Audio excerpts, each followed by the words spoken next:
If GOAT loses to MK Dave, he's an embarrassment to the entire community.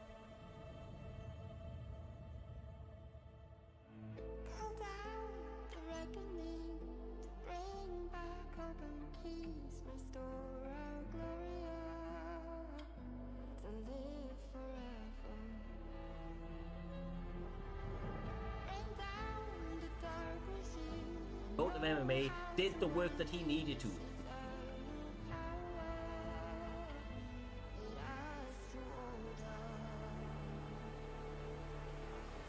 Oh my God.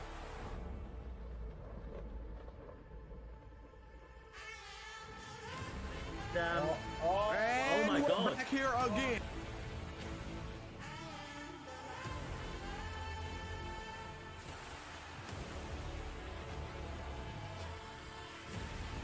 This man gets W here this evening. Hard to deny this man a shot at that belt next.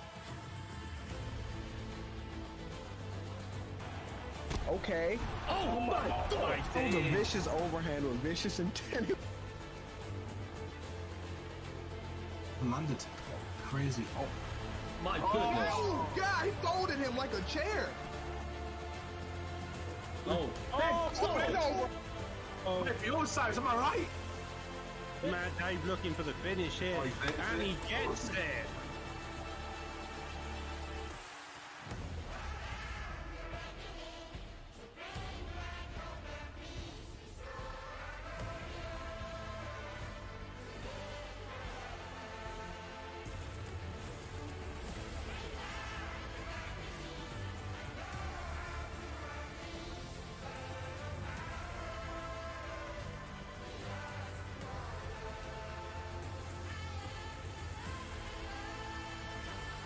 The #1 contender, MK Dave, takes on the PlayStation champion, B3 GOAT, and it starts right now!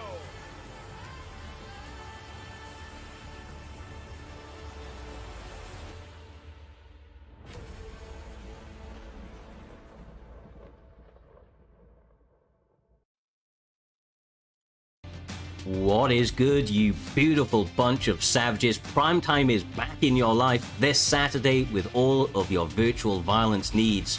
Joining me in the commentary booth for what is set to be an historic card are the ever mighty, the voices of Primetime MMA, Mr. Humbledink, J-Dime TV. How are you doing, lads? I'm doing amazing, Cyrus. It's prime time 8 and 96, as you just seen there. B3 GOAT versus MK Dave. Vittori versus Whitaker. J-Dime, what a fight we have. Yeah, and B3 GOAT, basically, he proved me wrong more than anybody, and he got the belt from Smudger. He beat the man, and it was a long journey because he lost to Smudger before, and GOAT finally captured gold. And you know what's more important than winning a title? It's defending it, Humble. Stole the words right out of my mouth, J-Dime. I was about to say the exact same thing. He beat the pound for pound #1, and you know Smudger's going to be wanting to make his return eventually and fight GOAT again. And they won one at the moment in prime time. But he did it, Cyrus. But now he has to defend it. That's so important. It truly is, brother. Look, the promo that you did, absolutely phenomenal work as always, my man. Set it perfectly. He has made so many adjustments throughout his run. When he first came up on that, you know, he was a prolific fighter, always in the cage, always putting in work, was predominantly grappling heavy, and then he signed with the B3 boys, has really worked on his striking alongside that, and I feel like he's become a complete package as a result. And you rightly said it, you know, he kind of touched at glory a few times, but fell a little bit short, but with those adjustments was able to get his hand raised when it mattered most. And now he plans, from everything I see, to start a new era here under Primetime MMA. He has been on a killing spree running to that belt, secured it convincingly, and you know, his confidence, which was never lacking, is now at an all-time high. And you know, he wants everybody else to know that he is the real champ, and he's going to be the champ for a very long time. But of course, MK Dave has other plans for that. Absolute murdering spree on his run to the top, now gets his first chance at Primetime Gold, and look, first opportunity, maybe even his first 5-round fight, so we'll have to see how that factors into it, whether or not he can rumble the newly crowned champion. But my guys, as we look through the entirety of this card, oh Jesus, bro, Primetime continues to get bigger and better every single week. I'll throw it back to you, Mr. Humbledink. As you look throughout that card, it's hard to pick, I know, but any low-key killers that you're looking for there, bro? I mean, there's a lot of low-key killers, but the one that I am looking for is both of these guys took a break. I'm looking forward to NM Smudger fighting Ripe. That is going to be a hell. That's like a title fight itself, J-Dime. You know, Smudger is one of the guys who's been held the championship, but we used to see him at the top of the bill. And for this odd occasion, we're seeing him here, when he's got a chance right now to kind of bounce right back up, or Ripe can do exactly what Goat did and steal the show.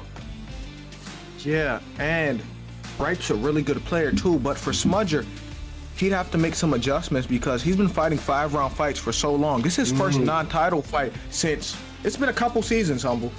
Yeah, it definitely has, and there's some fantastic fights throughout the card. Nazanin versus Ali, Storm versus Crusader, but there is an interesting fight on the card, Cyrus, and I think you want to talk about that. It is STK Reaper versus Lepo on the prelims. Yes, sir. I mean, these guys have been going at it in the chats. Of course, Reaper, one of the absolute legends on the staffing team here at Primetime MMA, has been putting in a lot of work, but outside of the staff role, he has not shied away from competing and being one of the more prolific fighters on the PlayStation division, putting in crazy numbers over the last couple of seasons. And the same thing for Lepo, one of the most active, if not the most active fighter of Xbox last year round. So they have come together and they've been proclaiming themselves as fighting for the BMF belt. They made a little graphic for it. We were going to pull it up on screen and kind of like semi-run with it a little bit, but they are very, very entertaining fighters. They bring all of the kind of like forward action. Risk v reward is not really factored in. It's all risk because they want that reward, and honestly I think that makes for one hell of a fight. It's so early on in the card as well, so we're not going to have to wait too long to get to it. But looking up first, right, Jay, we have KM Frosty MMA. Frosty, former Regicide when he joined the promotion, now fighting out at Kingsman. He is ranked number 21 at the moment, 4-3. Had a bit of a back and forth start to the season, it would appear, but he is going up against ICB, newly formed ICB, Konzi. Look, 3-2, bantamweight. It's a fun weight class, especially to kick off the card in the right way. I would expect that these two guys that come from, kind of striking backgrounds are really going to have to showcase that here this evening. Yeah, and Frosty, it's crazy to see him on the prelims because he was once a title contender at one point, and I know him being on the prelims make him sick. It keeps him up at night, so he's looking here to put on a brilliant performance, Humble. Yeah, he definitely is. These guys like Frosty, a lot of the guys who you're used to seeing at the top of the bill, Cyrus, it's so early on in the season that a lot of these guys are on the same records, but because some people are getting knockouts faster in quicker rounds, that's why they're jumping ahead and essentially getting bigger fights early on in the season. Yeah, and of course, look, somebody like Frosty who came in, I believe he was part of the Grand Prix, if my memory does not, kind of mistake me. It can be fantastic at the beginning of a season for you, or it can be devastating, right? Because you lose 1 or 2 fights early, it's going to set you back in the rankings, and you've got to work your way back up, and that is what Frosty is now finding himself in a position to do. Konzi said coming into this one that he hasn't actually had much time to prepare over this last week, so he's a little worried about whether or not there's going to be a bit of octagon jitters and, kind of lack of preparation, but sometimes I find that taking time away a little bit, Jay, can almost go to your favor. It allows you to fight a little bit more freely with less pressure on your shoulders. Yeah, but there's another way to look at it. He may be having a built-in excuse already in case he don't win. He can blame the rust. He got stuff to blame. So I don't know. Yeah, possibly, but he's good takedown right there from Konzi. He's took the fight in a different position. John Dodson not known for being on his back. Rivera's a kind of a bit of a wrestler, Cyrus, so good tactic maybe. Yeah, like kind of almost like Josh Emmett sort of like format. He has really powerful hands and of course can double leg blast you like you wouldn't believe. But look, Frosty MMA and of course Dodson are tricky opponents. They're very, very explosive. He's got a short, compact, kind of size to him, and a lot of people kind of struggle with that. You think that people are going to have a reach advantage on you, but he just explodes in through those ranges so well and actually does an incredible amount of damage, Jay, for kind of the size of the man. Yeah, like he's in a category, fighters that are like compact, really fast, explosive. He's like that's what I classify John Dodson as. It's like a bullet going at you, Cyrus. Oh, definitely, bro. And right now he's pouring on the pressure. He has got Konzi pressed up against this cage, Humble, landing uppercuts, hooks, eating a couple for his troubles, but seems to be coming out on top more often than not. Yeah, definitely. He needs to use that explosion. He needs to use the movements that John Dodson's kind of got. He needs to be in or out, J-Dime. He can't be sat in that mid-range where he can't hit his opponent, but his opponent can hit him. Yeah, you said it best too. And John Dodson is so tricky to go against because he's so quick, so short. So him not. Oh my goodness! nice. Oh my! It's over. It's over. That's quick. bro. That's crazy. Oh, Jesus. Within moments, he got stunned and then got sent to the land of wind and whispers. John Dodson showing that he packs all the punch needed to get himself ahead in this victory. Absolutely fantastic from Frosty MMA doing himself, and Kingsman Proud kicking off a good W for himself. And of course, the camp are going to be riding high as they move into the rest of the card. I mean, look, I like the walk-off knockouts. You know, when there's no follow-up strikes that are needed, it's so much cleaner. so much cleaner. 100% beautiful feeling, Cyrus. Yeah, it is. It's more satisfying as well, right? Because I don't know, I don't like just smashing that B button or whatever it is to get those couple of finishing shots when they're all hurt, but they were not needed. And quite honestly, the Kingsmen as a whole, they have an aesthetically pleasing style. Frosty is, I feel, a absolutely sensational signing for them. He's a very, very fundamentally sound fighter, and as you can see now, he's upping some of the kind of more killer instinct sides to his game, and was able to secure a finish very, very quickly, which typically in the past took him a little bit longer, but he seems to have found that kill zone very, very swiftly. Talking about fighters, though, that like to bring the action humble, that like to go for finishes, it is Mma TT. 2-1 right now, going up against a gentleman that I don't think I've actually seen before, So Silver. Should be interesting on the PlayStation side of things. Yeah, definitely. Just because we have so many fights, we're averaging about between 60 and 80 fights a week at the moment in prime time. So that's 160 fighters a week of fighting on prime time. Not live or on the unaired, Cyrus, but essentially what happens is we get in these guys we've not seen before, get good records, and then they go up against people we do know. And if this guy gets past this test, he knows the real deal. It's simple as that. Look, fresh blood, right? People are still playing this game. Some people have, kind of waned away from it. Others, new bloods has come in. It's just the natural progression of any sort of sporting scene. You see it in, real life. Of course, time catches up with everybody. And these young kids coming into the game, they seem to be a bit of a different beast. Their reaction time is absolutely second to none. And, when I see a new name out here, especially an undefeated prospect, Jay, it just gives me a little kind of that little tingle that we may be seeing something special, because an undefeated fighter, especially as you come onto these live cards, there's all sorts of nerves, but there's also a massive amount of confidence because of that undefeated kind of stake next to your name. Yeah, and So Silva got that going for himself that we've never seen him fight. So I'm really looking forward to it, because first impression is everything. If he goes out and starches him in the first round, we're having a whole different conversation about him. Mm-hmm. Yeah, imagine we have seen him fight with just a different name or something. Like no, I promise you we've never. I know this happened to us a couple of weeks ago, and I got suckered into believing it was a new fighter, and then something happened. But we're about to find out. Good work. I just want to make a point touching upon Frosty as well. He just got the maximum amount. If you think about like scoring, like a league, he got the maximum amount of points you could possibly get in the first fight. So he's maximised the amount. He can't score any more than he did. He just hit a home run, Cyrus. Yeah, exactly right. I mean, for anybody that doesn't know, in this promotion, it is a point-based ranking system, all automatic as we update the results. And, you get points for finishes and early finishes at that. Number of different modifiers. Now, and this is something I was going to bring attention to, Jay. Mma TT was formerly one of the more hated people within the community because of stuff like that. He likes to mix in the grappling. He likes to make this fight dirty and take the realm in, take it into a bit of a different realm. Look at how quickly he went to the ground and pound. Gets the Asotagari and straight to it. He's a menace in these positions.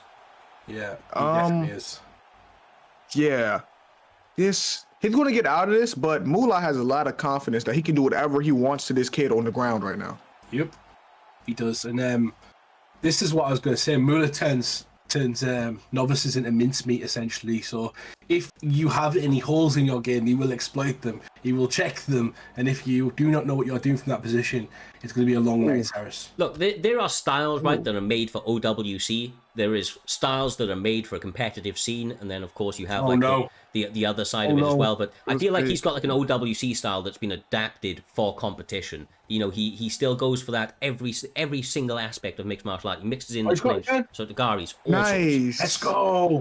Let's go. This is where we see. You know what it is. Okay. We know who you want to win already now. I was gonna say underdogs. You know what I mean? I want to see what this guy's got. Like this. He really said, "Let's go." Some people essentially, Jedi, they get a bit nervous at the start, and then all of a sudden they explode, and you see them kind of destroy people. That's what I want to see. I want to see if he's got that in him. If he hasn't, fine, but we're about to find out.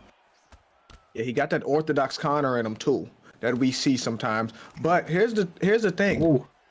If he's really like that, we're going to see this fight because Mullah's a real test, a former contender, and Mullah's not an easy fight for anybody, Cyrus. Definitely not, bro. I like everything I'm saying about this guy. You know, I mean it. I mean it in the best possible way. You know, it's a difficult thing. He frustrates his opponents, and as you can see, mixing it up like this, testing a newcomer is definitely what he needs to be doing. Humble, as I see you reacting, you know, it's beautiful work. It's designed to attack people who have maybe certain deficits in their game. You know, you may be great at striking, but can you do it all? Yeah, even just to credit Muller as well. Oh, with that. Oh no, you can't go for the obvious. But I was going to say, I think that takedown that Muller got a second ago, that would have worked well on anybody. That was beautifully set up. Yep. That was set up with a nice body shot first, and then he shot as well. So beautiful work from him, Jordan.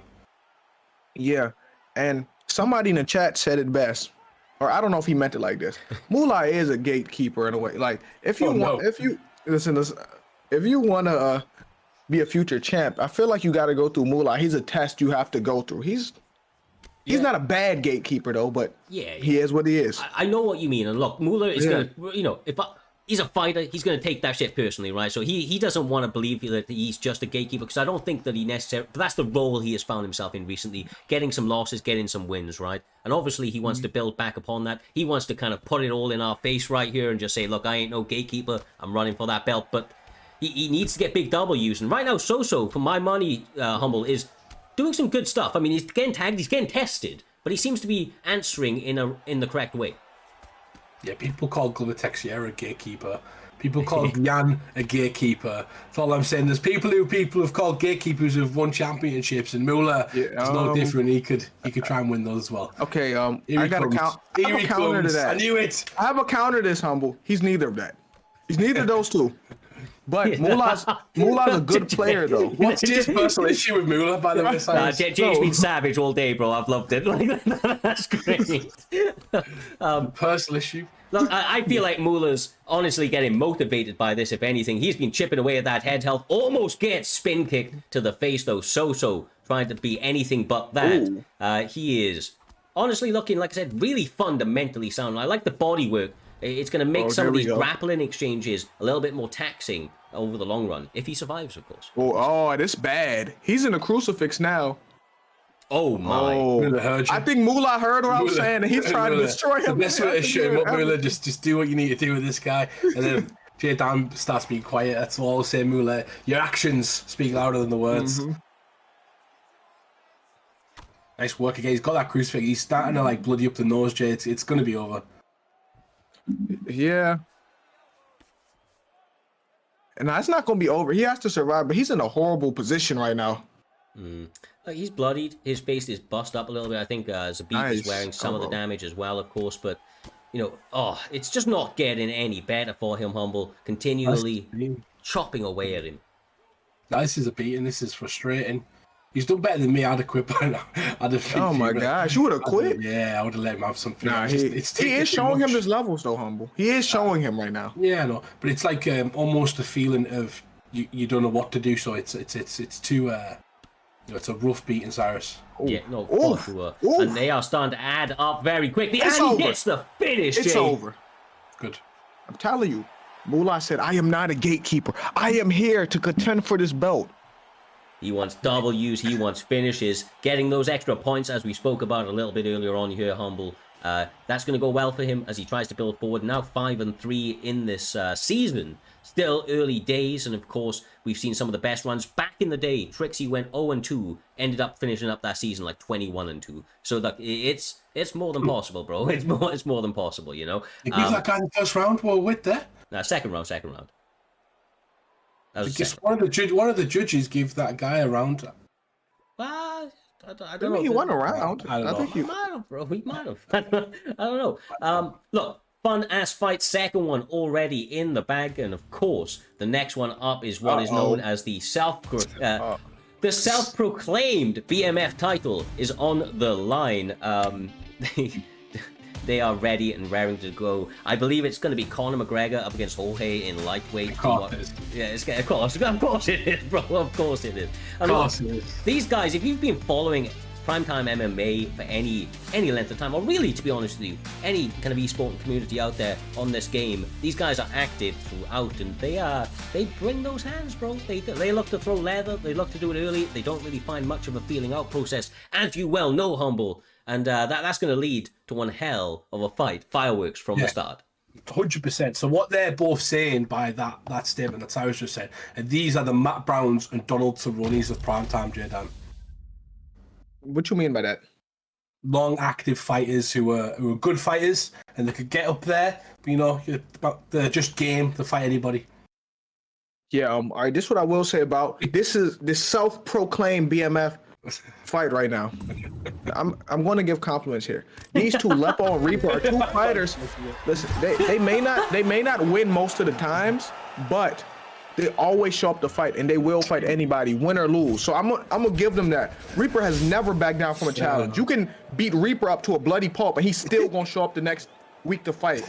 Oh my God, he's just gone in on him again, Cyrus. He's ruthless tonight. Yeah, he is. Well, I like it. I do like it. And I will say, look, they have the Justin Gaethje mentality. They ain't here for a long time, bro. They're here for a good time. And they've been putting in those rounds. They want to put on all action affairs, and that's what I expect to see right here. They're, once again, meeting in the center of that cage, trying to throw out some combinations.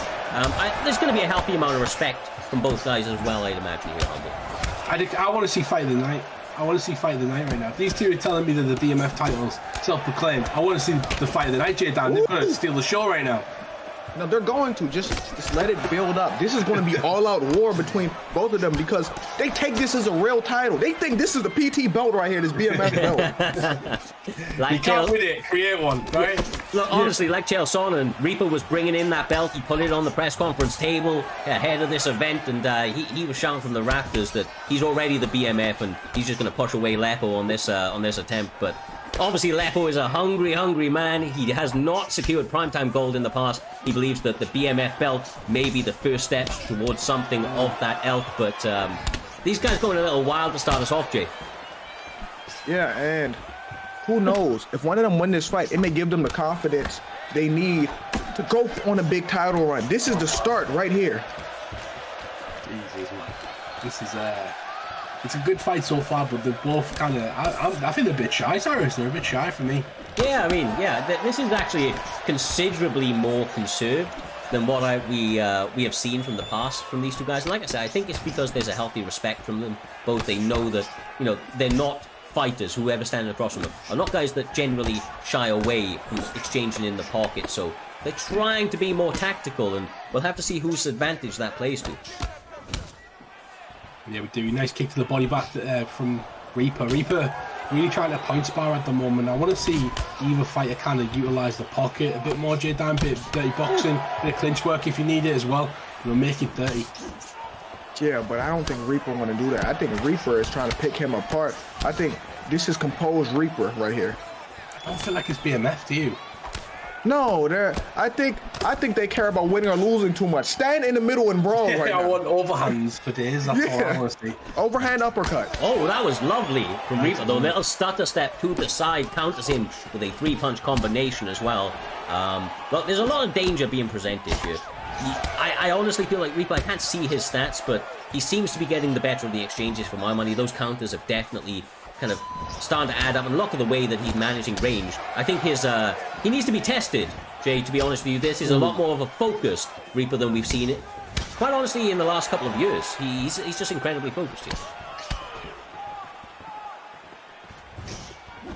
Oh my goodness. Oh, what the hell was that? I'm telling you, bro, he's focused. There's timing. There is, he's not just braiding his opponent with punches. He is looking for the technical shots to sit them down. Ooh, okay, this is primetime Reaper now. This is Reaper in his prime. This fight may be Reaper coming to his own. He came up short those other days, but not today.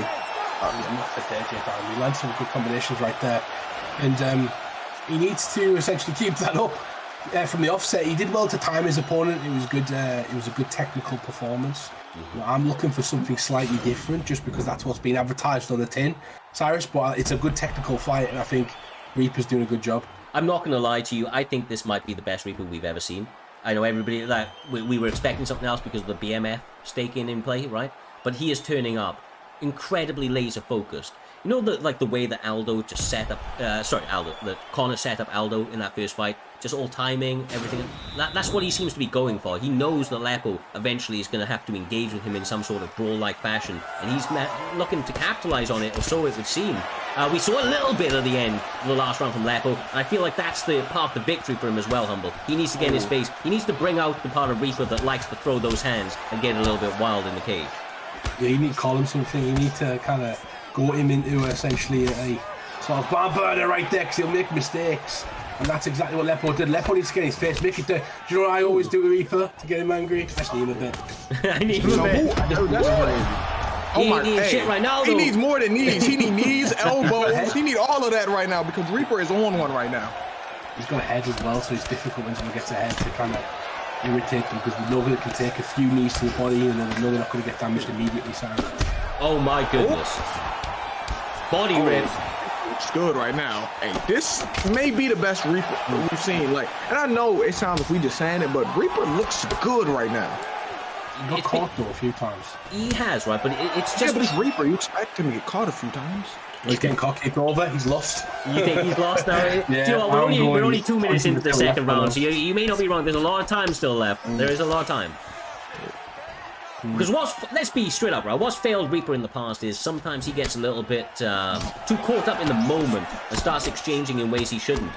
Doesn't bring those hands back up, you know, gets a little bit lazy on the fundamentals. If he can shy away from that and kind of keep on his P's and Q's, he may get the finish. What the fuck just happened? What the hell? They just switched. What happened? What just happened? EA pulled the old switcheroonie on us. What happened there? I'm so confused. Oh man. I'm actually concerned though. Crazy. I'm concerned for Reaper right now. I'm clipping. I'm sorry, but I'm clipping that. What the hell? Oh my, sits him down. Transferred the BMF Reaper in, that's what happened. Oh yeah. Hey, why is Jorge taunting? You're getting punched out right now, son. Yeah, you literally just stood up. That is not the time to taunt, my man. Yeah. It's not the time to taunt. Imagine he knocks him out. That would be so funny. I feel like you want that to happen, but all jokes aside, I think Reaper can get him out of here, though. I think Reaper keep his combos short, don't give him too much to counter, and he can put this fight away. For sure. Yeah. This is a battle with his self, isn't it? It's essentially a battle with him trying to stop himself from over exerting himself. Yeah. Oh my goodness, he doesn't seem to be doing that. He does seem to be sticking to the game plan, and he may be getting a finish right here, and he does.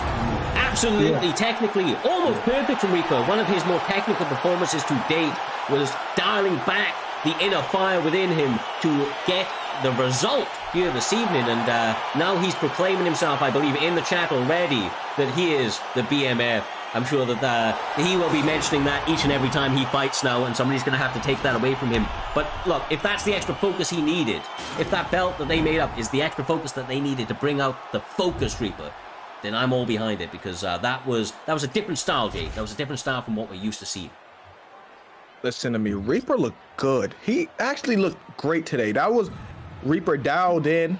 He caught a few shots, but besides that, that was almost a flawless victory for Reaper. Shout out to Reaper. Congratulations. Yes, sir. Yes, sir. Congratulations to Reaper, Cyrus. That was a good performance. Well, yeah, that for the BMF belt, I don't know. I'm not sure, but I'm sure people would want to take that self-proclaimed belt off them. Yeah, for sure. Look, we did mention this, a little bit of a report. Reaper has fought for a title 4 times in the past, okay? Like, he's fought at the upper echelons. He's had a difficult run, and it's because of his, like I said, that style that he has generally, where he kind of pushes the action. It wins in emphatic fashion, or it loses in emphatic fashion. And if he can dial that back a little bit, then that may be the extra little kind of pieces to the puzzle that he needs to get himself across that finishing line. Still work to do, of course, but looking good for the ranked number 15th and now higher prospect on the PlayStation division. As it moves us back across to the Xbox side of the equation, here, J-Dime, we have KM Town 3-1, ranked number 13, going up against DB's Noble, also 3-1, ranked number 16. These guys neck and neck in terms of overall performances, but of course this fight here will allow them to separate themselves from the pact and try to get into that upper 10. Guys, here we go. We have Kelvin Gastelum versus Lyoto Machida right here. And I really think this is an interesting matchup because Lyoto has some tools that can surprise you. Besides the kicks, he has no Sotogari. Imagine he just pulls that out of nowhere in an exchange. They're going to catch you off guard because you don't expect that from Lyoto. Lyoto, traditional mixed martial artist, very much a pioneer in the game. And now he's got that legend status on here as well. He's extra dangerous with the skill sets that he has and some of the stats that he has. Of course, let's be honest, Gastelum, a bit of a unit as well here. You know, shorts, compact style, Humble. He can shoot for that double leg if he wants to, but of course, the knees and that jumping kind of switch kick thing to the face, front kick, could be problematic should he mistime one of those entries. Yeah, the one he got on Vitor Belfort was beautiful, and essentially he could land that at any point. The crane kick is sort of their sort of go-to move. Steven Seagal taught him that. If you didn't know shit, I'm just so. Oh my gosh, are we going to actually give him credit for that? I don't care what they say. He didn't teach him that. And Anderson Silva, and he got them both wins. That's crazy. The audacity, the nerve. Nice work, oh my god, yeah, a lot of little 1-2s down the barrel from M-Town. Of course, the KM boys have a very unique style. The fundamentals are normally very strong. M-Town is a guy that has worked the grappling in the past, so it's interesting to see his opponent pull guard here. I'm surprised to see that, to be honest with you, Jay. I don't like that. I don't like pulling guard because the way I look at it, if you're on bottom, you're losing. If you're on top, you're winning. Especially if the person knows how to grapple, Cyrus. Yeah, look, this isn't a jiu-jitsu match, like a submission-only jiu-jitsu match. You need, ultimately, if you can't get that finish, you need some of the other advantages like top control and so on to be in your favor. But maybe he just really favors his chances on the mat, or just wanted to mix it up as he starts to land some combinations on the feet. Humble, 2 minutes 35 left on the clock, and it's been a bit of a back-and-forth performance from both guys. Oh, he's starting to stand the puck. Oh, nice mix up there. Machida catches him in the offbeat. Beautiful work. Gets it back towards the fence. Goes for the uppercut to the body.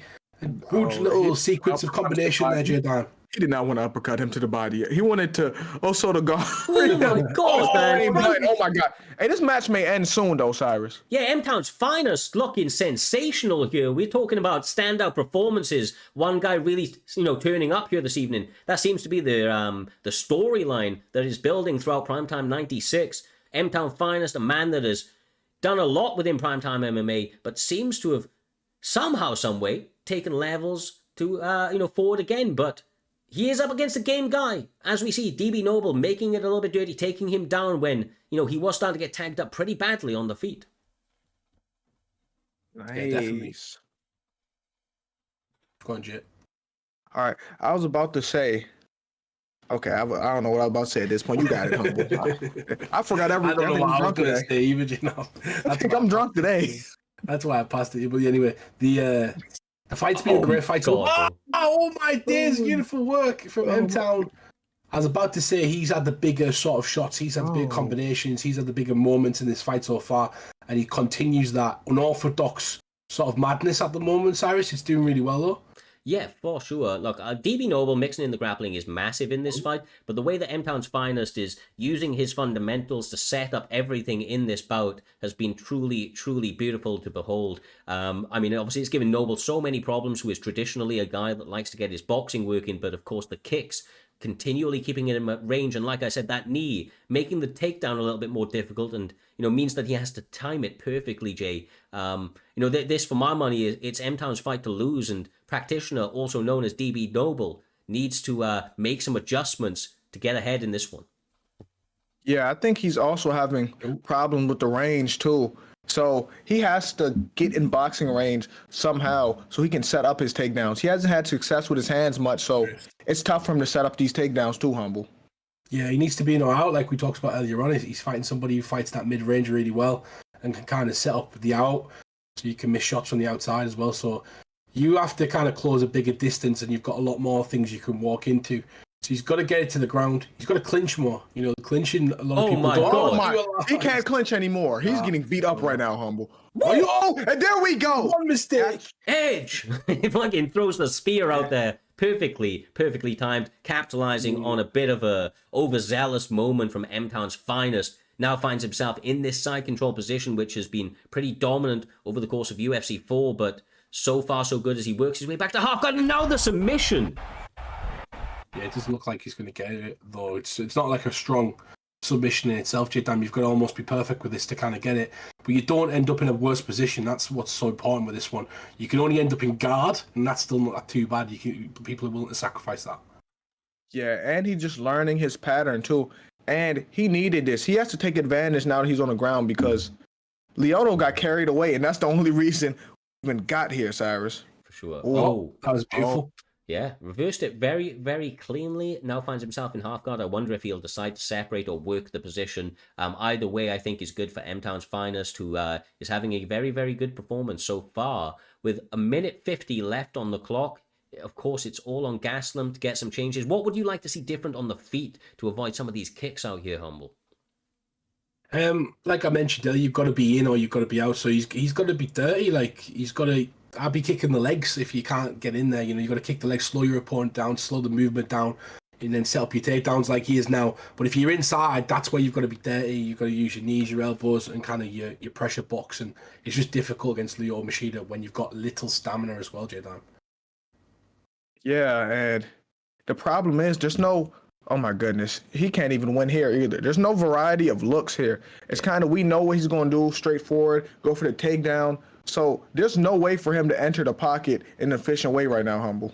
Yeah, you're exactly right, and that's the problem. It's a lot of, he hasn't got the greatest gas tank as well, Gaslam, so it's going to be difficult to grapple. But you can see there's definitely he's having some success there, more than he is on the feet, Cyrus. Yes, for sure, man. Like I say, I like this mix-up from him because he has had all sorts of problems on the feet with M-Town's finest, who quite clearly has been working on the striking element of his game. But, you know, let's be straight up, he's losing. Noble's losing. Practitioner is losing. He needs a finish in this third round, Jay, and by any means necessary, whether that comes via ground and pound submission, knockout on the feet, you know, he needs to kind of let those things fly and kind of risk it all to get his hand raised because the way that he's been approaching it, unfortunately, isn't going to get him the W here this evening. Yeah, I think at this point, he got to go forward and bite down on his mouthpiece. He don't have a choice right now because he's down 0-2, Humble. Yeah, just for everything you've got to, you know, the kitchen sink comes out right now. The risk factor in this one is that you lose the fight or you lose the fight, you know. So if you win that small percentage you do win, it's worth kind of shooting your shot essentially. Oh, early. Yeah. Big denial. Absolutely massive, especially at this later stage. He has been taken down a number of times in the past, but now his takedown defense seems to be standing up, especially as Kelvin's stamina is becoming problematic in the later stages of this fight. Of course, early in this third round as he goes for another ankle pick and denied once again, J-Dime. Yeah, I don't think he needs to be shooting right now. I think he has to press forward and force his way in a boxing range and let hands fly, Humble. Yeah, he needs to do something. Like he needs to. I don't even know. I've got any advice for that because of the way Motown's fighting is so difficult. Again, he's throwing all sorts of different combinations. Oh my God. Starts with a different sort of punch or kick each time. He's using different ranges and varieties, and sometimes he's feinting or he's dodging. Oh my God! Beautiful. Oh my God! Everything at the correct range. Every tool has its moment, and M-Town's finest finding that moment each and every single step through this fight. 2 minutes 30 left on the clock. Will we see a finish as he attacks the leg, continues to keep practitioner guessing? Look at him work. My God. He's a victim right now. 3 in a row. Oh my God. What is he going to do about... You need more than a takedown. He started disrespecting now. This is like where your pride kind of plays a factor, Cyrus. You don't want to get beat too bad, where it looks like it wasn't even a contest, you know? Yeah. Oh my God. Look, Noble is a guy that's never been made to look like this, to be straight up with you. M-Town's finest, obviously incredibly focused. Look at the defense on the takedown once again. Just beautiful work, J-Dime. We approach the 1 minute 25 mark. There could be a finish on the cards. The way that M-Town's pressing is crazy right now. He's pressing him like he has no respect for him, and a part of me thinks he's not even going to try to finish him. A part of me thinks he's just going to torture him until the bell. Yeah, this is almost deliberate. And he's got to think though, Cyrus. We talked about earlier on the point system. It's like being in a league and the maximum points you can get is a certain percentage, and you choosing not to do that. Do you know what I mean? That's how I look at it sometimes. See, I don't think that he's not going for the finish. It's just down to the durability of Gaslam, and that may be coming to the end right now. 1 or 2 punches away. The stamina isn't going to get him there. But how is he still here? Calvin's got a chin, bro. This guy doesn't go away. Yeah, but 6. he should have been out. Oh, he's got it. Oh, and we're going It's over, bro. It's going. Well, we're going to a decision, but I don't think that I don't think that the judges are going to be needed too much here this evening. Made their job easy. Did KM Town's finest absolutely almost flawless victory, to be honest with you. He may not get the extra points for a finish, but he got extra points in my books for the way that he approached that fight, quite honestly. He fought fantastically across the course, was definitely trying, to get the opponent out there, but Kelvin just too durable and somehow, some way makes it to that final bell. But another really, really fun fight. This early on in the prelims, kicking off Primetime 96 with style. We're building to Primetime 100, and these guys obviously fighting for that spot to be on what is set to be the most historic card in Primetime's history. Of course, we have big things on the horizon, and these guys are doing a good job of putting their name in the hat to be very relevant come that time. As well, only 4 events away now, which is massive, Humble, massive. But my man, we go up next to MK Ute up against Dino. Should be another fun one over on the PlayStation side of things. These guys been around for a good little while now. Yeah, they have, and they've had a lot of fights each as well. Dino, we know very well. J Dime, you're obviously a friend of his. And Ute, been around forever. These two ranked in a similar sort of position. They're fighting at, I think it's women's flyweight, if I am correct. No, it's not women's. It is male flyweight. So they can choose women's anybody, flyweight. right? Who thought to pick that? It's in the thing, but yeah, I was going to say they can choose anybody, right? Yes, they can. There's no fighter restrictions. This weight class is a little bit thin in terms of options. So of course the 5-star pick, that's basically everybody, bro. We don't see this weight class too often. So of course under Primetime MMA, women's weight classes generally don't get used as they're the least popular weight class unless it is picked by the challenger for a title fight. They're not banned. They're just not very much utilized, of course. We've seen 1 or 2 picks in the past. And flyweight is, seldom used as well, but it is nice to mix them in there every now and again. And of course, with that 5-star availability, especially on the prelim side of things, it allows them the full kind of set of fighters. We're going to see DJ up against TJ here. Very, very interesting styles to kind of go up against each other. You know as well as I do, Jay, they can really do it everywhere. There isn't a hole in either's game. Yeah, but the one thing about DJ is DJ has no power. There's women fighters who got more power than him on his game, but with Dino style, he should be able to use DJ, especially with the grappling and submissions, Humble. Yeah, I love DJ on this. We talked about John Dodson earlier on. He's explosive, and he reminds me a bit of Mighty Mouse, but Mighty Mouse has got all the other extra bits. He's got the wrestling, the sort of the good grappling and the Brazilian Jiu-Jitsu. He's got the fantastic mix between the both and the MMA background, knees, elbows, Muay Thai. He's got everything. So that's why he's the one of the pound for pound. Oh my gosh, nice! Not in this game though. Yeah, I mean, look, Crazy Ute has come in here on all of the EPO that he needed to make this weight class and perform beautifully, pressing the action early. J Dime does eat a head kick there though, keeping him honest is Dino Gamer. Yeah, but you needed that knockdown to set the tone because he has the power difference here in this situation, Humble. Yeah, he does, and he can kind of move laterally a bit better as well. He's got a few tricks and a few tools to help him kind of move laterally on this game. If you use them correctly, you can kind of get a nice swing of it and throw your opponent off. But this is where you've got to be careful against Mighty Mouse when he mixes things up with the wrestling. Good work from TJ to control the fight. He's done that a lot now, J-Dime. He keeps pulling back, looking for the pull back uppercut elbow. Oh. Nice. TJ looks good. They don't even look like they're in the same weight class right now either. Oh. Good defense, by the way. Oh. Great defense, actually, because Dino's strong suit is his grappling.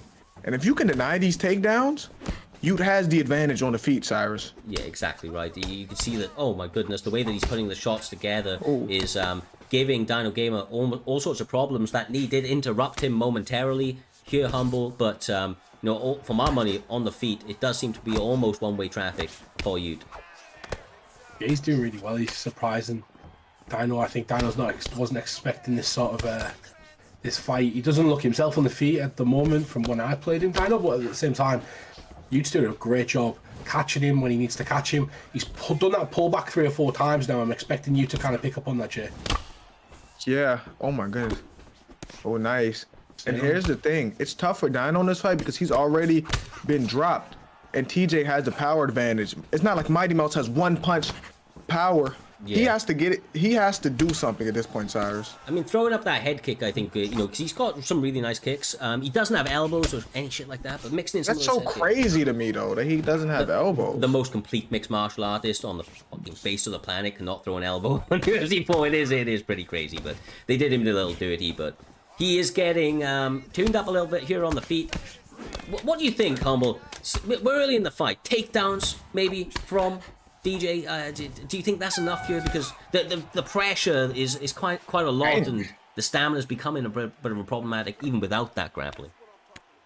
Yeah, I think he's went for maybe 3 or 4 different takedowns, and he's been denied them, which has affected his stamina. And obviously, then the repercussions of that as you're coming out of the clinch, they get a few free shots off, and mainly positioning as well, so they can kind of choose where to go in the cage. And when he's landed in those positions, that's what's really getting him in trouble.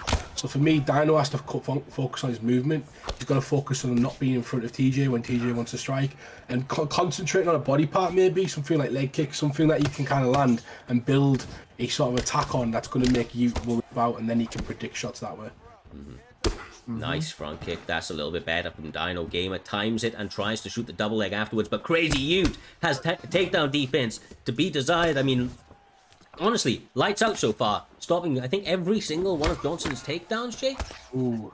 Yeah, here's the thing. If I'm Dino, because Ute is preparing for them takedowns, he's almost pre-denying them, right? You have to set them up. Oh, yeah. There we go. He didn't shoot the same takedown he shot the whole time either, Humble. And that was a beautiful takedown, like a really good advantage as well, like a great position. This is you might only there need we one. go. You might only need one. You know, that's the crazy thing about Dino. Lovely work. Takes his back as well.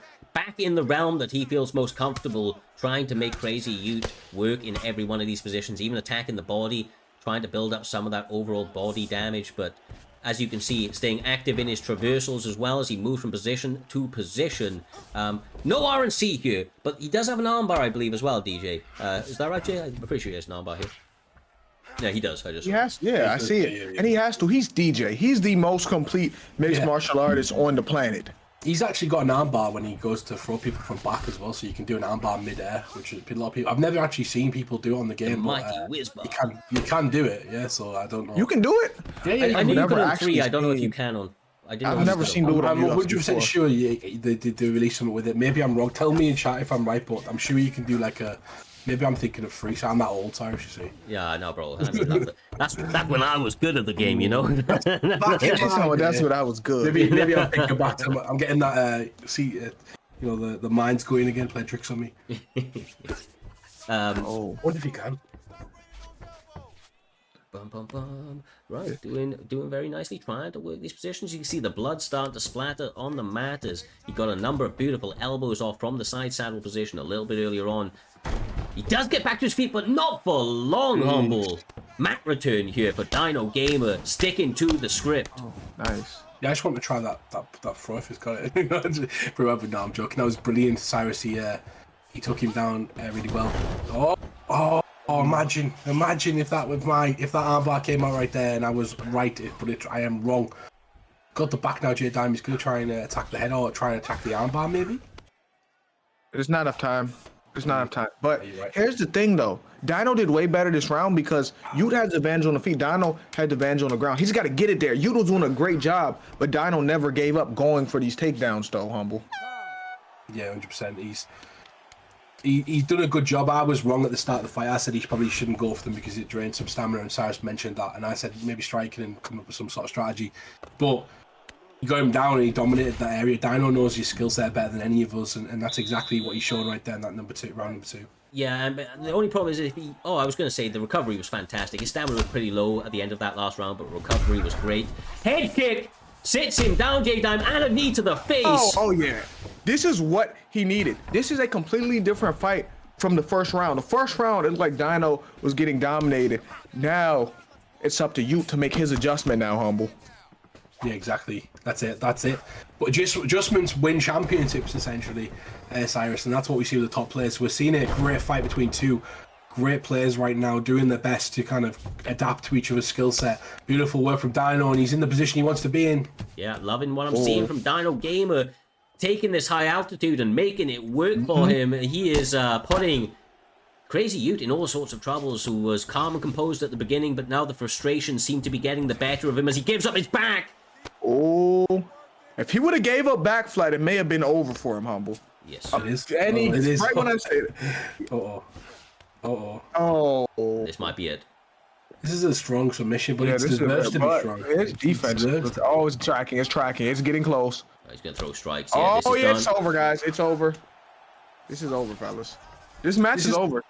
This is one of my favorite positions on the floor in terms of like reality as well. You get to that position, Cyrus, is so like dangerous and stuff like that. Yeah, because your opponent's fucked. They ain't any other way to say it, bro. They're back flatted, their legs flailing about, they're trying to get up there. They ain't moving, bro. They ain't moving.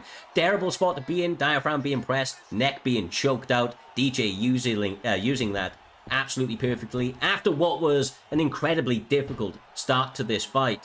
I mean, Pug in the chat saying Dino is a human. Didn't seem very human right there. He pushed through that, and honestly, like the Terminator, he just continued to press forward, got his opponent down, beat them up, and then eventually choked him out. Credit where credit is due. Dino back in a big way. Absolutely massive for him to get a finish. Once again, you get those extra points, helps him move up the rankings just a little bit, and it sets us up absolutely beautifully for the featured fight of the prelims. I'll throw it back to you there, Mr. Humbledink. We have Art of War 3-1, currently ranked number 12, going up against DB's Ginger. These guys, Art of War a little bit more kind of recent to the promotion, right? But from what I hear, has been around the community as a whole. We always see him active in chats and the like, so he obviously knows the game very deeply. He's going up against Ginger, who's not only been around the scene for a long time, but he's been competing for a long time. I wanted to see how that kind of veteran, the veteran kind of experience comes to play in this one. Yeah, definitely, and he's a former Grand Prix finalist, so he's made it to the big our WrestleMania essentially. The Primetime Grand Prix, and he's made it to the final before as well. So he's had some experience. Never won the belt before though, Cyrus, and that's what he really wants to do. And Art of War is a confident newcomer, heavy on the rank scene, so he's always up there in the top 15. Jay Diamond, I believe you know Art of War as well. Yeah, I do know Art of War very well. And here's the thing.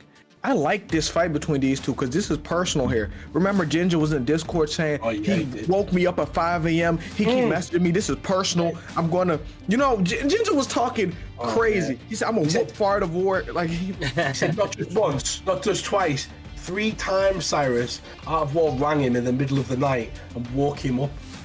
Trying to do some Muhammad Ali type shit. He turned up on the bus with the megaphone. He was trying to make sure that he was interrupting all sorts of sleep patterns and recovery periods for Ginger. And Ginger is a guy that is an emotional fighter, both in terms of the way when he's fighting well and when he's fighting poorly. He's an emotional guy, man. He's an emotional guy, and it's about whether or not he's able to control those emotions and focus them into technical excellence. And I feel like that's what's going to be needed up against this new blood in Primetime MMA in Art of War. Like I said, I've seen the name quite a lot as we skip through to it. Jorge Masvidal, Max Holloway, all on the line. Featured fight, couldn't be more of a visible spot for these guys as they try to get it on and ultimately find out who's going to walk away ahead in the rank. It's a top 10 spot on the cards here, really. If you get a finish, you're in that top 10. Yeah, 100%. We're going to move the records well before morning. It's going to be a good record. There's not many people with there's just a handful of people, Jay Diamond, who've got like really top positive records who are kind of fighting out for a title spot. And if you can set yourself apart with maybe 5-1, 6-1, you're definitely going to get a shot. So it's a great position to be in. Here we go, and I'm just really looking forward to this. There better not be no filling out process the way I heard Ginger talking. They better get right to it. There we go. Yeah, here we go. Ask a question. Who is the guy calling Cyrus out in the chat? He wants to fight with you, Cyrus. He's coming for your blood. Bro, I don't know. I told this man I don't even have a console, so I don't know how he's gonna fight me. But he keeps on. He keeps on. Look, Art of War trying to take death by 1,000 cuts right now. He is been happy to step in the center, move that head, throw jabs in his face, trying to set up a couple of flurries on the way. Ginger shooting for a double leg, G? What do you think of that, bro? I think it was an accident. He meant to throw body straight. That's what I think. Ginger's fluffing it. He's just not. He's not in the. He's not like. You gotta get off the cage. Ginger has to get off the cage, though. Why are you standing on the cage? Like, you have to circle out, especially against someone with the output of Max Holloway, Humble. This might be like the most. Oh, no, he meant to shoot. He meant to shoot, Cyrus. Yeah, he meant to shoot. He meant to shoot, bro. He did twice. Look, Ginger doesn't want to lose this, bro. I think that might be what it is. He's like, look, I don't care if I have to shoot. This guy called me 3 times in the middle of the night. He interrupted his beauty sleep, and now he's going to batter his face. Side saddle, a massive position, Humble. Doesn't hold it for long, but Jorge does have a little bit of grappling, especially in top control positions.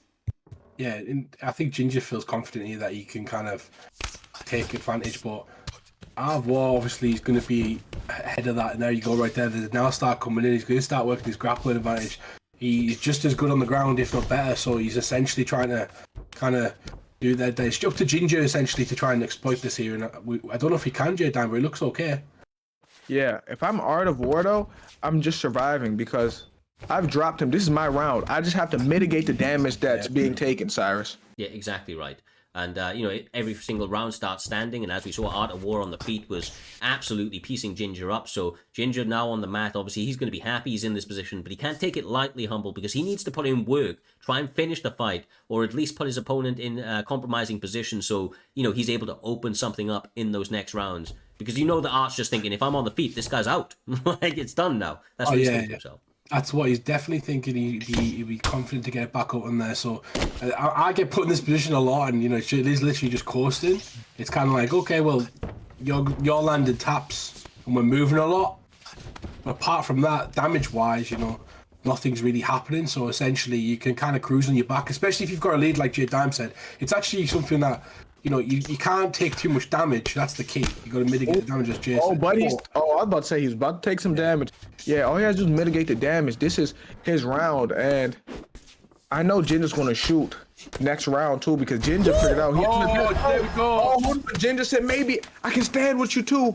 Or he may just come back. Oh, never mind. I mean, he found those hands, but I know that right now Ginger just screamed bobblehead at the top of his lungs in the middle of the night. Over there in Ireland, he's not going to be happy with the movement of that head. He's like I said, this guy came into this fight emotional, so I'm telling you, everything the Art is doing is only going to be frustrating him more. They do fake glove dodge. They don't like each other. They do not. That's hilarious. They don't like each other. BMF. Yeah, this is the real BMF. This is personally. This is the Ginger Ninja. Because this is the featured prelim as well, right? Yes, it is. Right? Yeah, this is the BMF. Sorry, this is the actual BMF. I'm just gonna take that little BMF title off you, and I'm just gonna stick it on whoever wins this fight right now. Here we go. This is such a crazy match. I'm very thoroughly impressed with Art of War's striking. He does seem to be really, really problematic right now. Look at the combinations he's pulling. That block is goners. Goners, bro. That jab. It's the most important punch in fighting, the jab. He's controlling everything through the jab, but this is Ginger's wheelhouse right here, Humble. Yeah, exactly that. He had a good stint last time. He's got a really good position. Doesn't maintain the sort of more dominant position, but still gets to a dominant one, still a bad one right now. Gets to the sprawl. There's not a lot of denials going on, J-Dam. I wonder if the ping's got anything to do with this, but I'm not sure. Either the ping or it's the fact that they don't like each other, so there's not much thinking going on. It's just action. Yeah. Back on the feet. It ends up, though. Gonna go for a separation. Back to work in his striking game. Does Art of War, showing the artistry in his game as he sets up another block-breaking combination and has Ginger on the fences, but he unloads with a combo! This is a great fight. Hey, this is really the BMF. Reaper, I'm sorry. That's just a normal fight you was in. This is the BMF fight right here. Actually, Reaper, you gotta probably, if you're gonna say you're the BMF title, you gotta perform like it's the BMF title. This is the BMF title right here, Cyrus. This is what we're getting excited for. Ginger's doing well to come back into this fight. I believe he's doing really well, but he needs to get off the cage. When he's on the cage, that's when he's getting caught a lot. Jesus. Jabs. Galore spinning. Back fist. 1-2 down the barrel. Oh, It's not good. Ooh. The way Somebody's going to go to sleep soon. Oh, no. No. He said, no. The fence is the enemy here for him. Yeah. He needs to use clinch. Like, if you use the clinch well, you can use clinch to kind of get a better position as well if you can time it right. You know, you don't have to just use clinch as an offensive position. You can use it to kind of switch positions. Unorthodox combinations continue to come via the way of Art of War. Ginger trying to find a big counter with his back pressed up against this cage with 40 seconds left on the clock. Humble, it is still all to play for, but my goodness. Oh, nice. Does the damage continue to avalanche forward every single second? Oh, my God. Well, I'm more confident if I'm Art of War because I'm going forward. I'm laying constant. That constant jab landing. to that I'm going to break his through. block is on. Oh.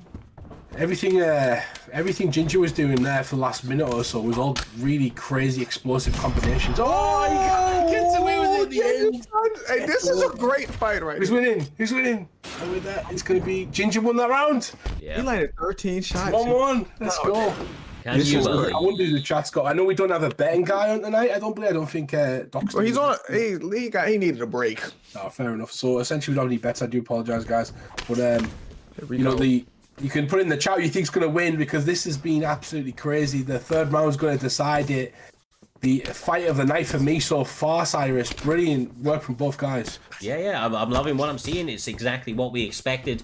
These guys were at the featured fight spot for a reason as they battle back and forth trying to find out who the victor will be with only 4 minutes left on the clock. Art of War now showing his grappling chops, Jay, as he takes the back and gets to the mat. You know what I was about to say? I was about to say, this is really art fight if he don't get countered because he got his block low with the jab. He's supposed to use the jab when they're on the feet to bait out the counter from Ginger, but he just keeps getting countered by Ginger, even though he's having success with the jab, Cyrus. Yeah, for sure. Oh, my. Oh, That block, you know, all those combinations have destroyed the block here, Humble, and only 1 or 2 are needed from these ground and pound positions to put him in compromising spots, as you see right there. Yeah, that's a top player. Everything he does at the start of the fights helps him towards the end of the fights. So if you do last the duration of the fight, he's done enough damage to only have to land a few to kind of switch things around. So Ginger's in even though he's had good moments in the fight, he's in a position where essentially 1 or 2 shots can hurt him. And, oh my. My goodness, Art of War, brother. Oh, and I'm not gonna lie. Ginger is relying on these takedowns with his life right now, and I don't think that's the right thing to do right now. He is. Honestly, I see some of the frustration of Ginger. He's trying to, compose himself, but he's just getting touched up with every single combo that Art throws, and every time he throws in response, Art just steps back. Oh my God! It's that jab. He has not moved his head one time from that jab. And he it's does. over. It is over. Art of War gets it done in brilliant sort of veteran savvy fashion. He knew what he needed to do, Cyrus, and he went out there and then did what he needed to do in a really good Ginger. No credit to Ginger, really good fight of the night for me so far. Yeah, no, look, absolutely fantastic fight. Ginger had to go to the grappling quite heavily in that one, but ultimately Art of War was just too technically sound. He was able to defend well on the mat and work his way back to the feet, and then when it was on the feet, it was a different business. He just absolutely worked those combinations time and time again until he got the finish. Beautiful, beautiful work over the course of that full 15 minutes until the finish at the very, very, very end. But a great way to end out the prelims as we move forward now. We have what is set to be a sensational set of fights. I believe it's 8 or 9 fights on this main card. We are going to, as always, skip across for anybody that missed it. Of course, we've kind of doubled or tripled in the GOAT gang that were here from the very, very beginning. So we are going to skip back to the beautiful promo that the one and only Mr. Humbledink made ahead of this main event here this evening. Of course, the PlayStation Championship is on the line for PT96. B3 GOAT, newly crowned champion, taking on his first competitor or contender in MK Dave.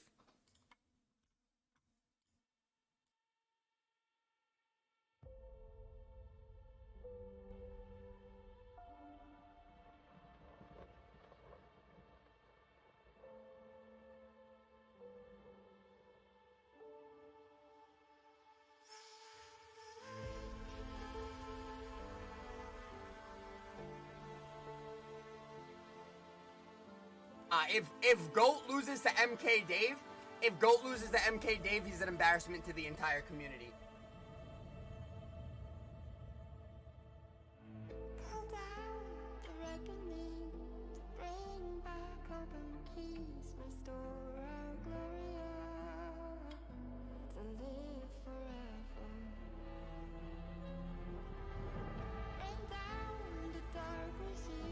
Both of MMA did the work that he needed to.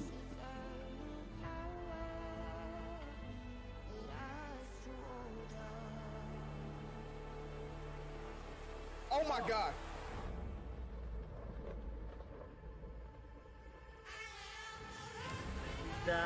Oh my God. Back here again.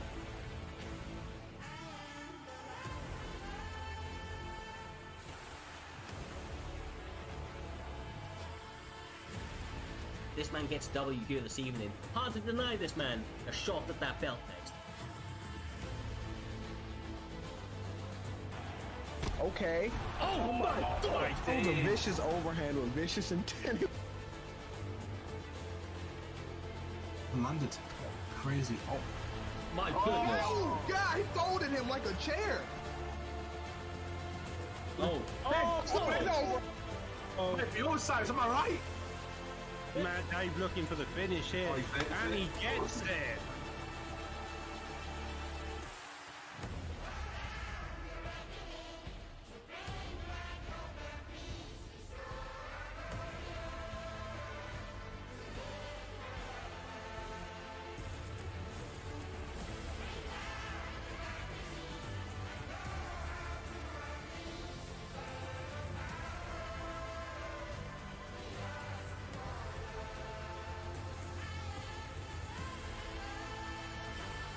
The number one contender, MK Dave, takes on the PlayStation champion, B3 GOAT, and it starts right now!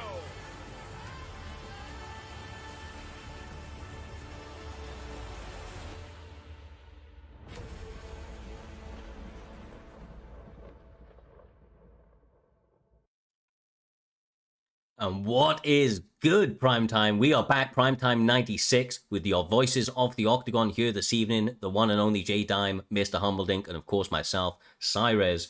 We are getting into the main card action, Mr. Humbledink. Incredible, incredible fights. And as you beautifully told the story, that main event, my man. So much at stake, the PlayStation title on the line, and goodness, man, goodness. I don't know, I'm excited. Edgier seat action, sure to be followed as we head towards that main event. 100%.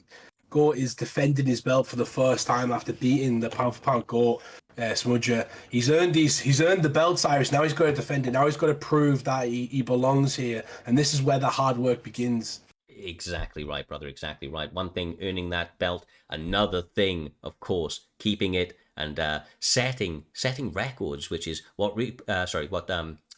Smudger was doing leading up, and what we've seen other greats in the past, of course, like Trixie and the like do. And Goats wants to be mentioned in amongst those names. He wants to separate himself from the pack, and of course, the time is now. He's never had this opportunity before. With all of the additional kind of focus and support that comes with that championship belt, you know that he's going to have to take that incredibly serious. But of course, with that namesake, with that title, comes that bullseye on your back. And of course, the new contender, MK Dave, 5-0, undefeated, my goodness, tearing through the division he wants to secure that belt. But, my man, we have a lot of fights leading up to that. And J-Dime, up first, we're going to be having ranked number 10, Easy Work GG, up against Fear Batch. Fear, of course, a new camp on the block, and Batch trying to showcase what they bring to the table. 3-1, be 4-2. These guys, they have a lot to bring to the table, bro. I hear finishes, subs, and knockouts, so it's a full array of mixed martial arts to be expected. Yeah, but here's the thing. They got a lot to live up to after the fight we just seen. Okay? Bro, like, I apologize to jump in, but I've just heard that, I don't know why, but apparently that fight has actually had to be imploded. I know, killer, bro, killer. Especially set it up. Who got stuck up that tree? I just read all my notes and everything. These guys, what are they doing? You know? I know. Look, it's sometimes on these live shows we're working with people internationally around the world. Things do happen, of course.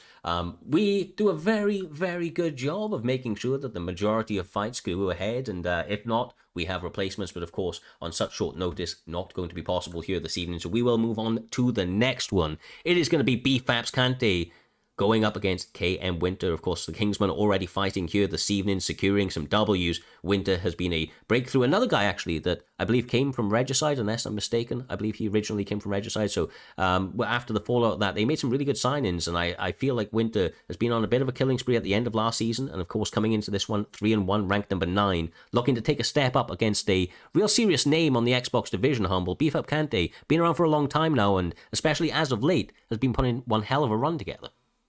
Yeah, exactly that. And, Kante can do that. He can go on these huge runs. And then he was like that last season. He just didn't quite get over where he needs to go. But we all know that essentially the Xbox division is killer's row, J-Dime. So it's really difficult to kind of get something together.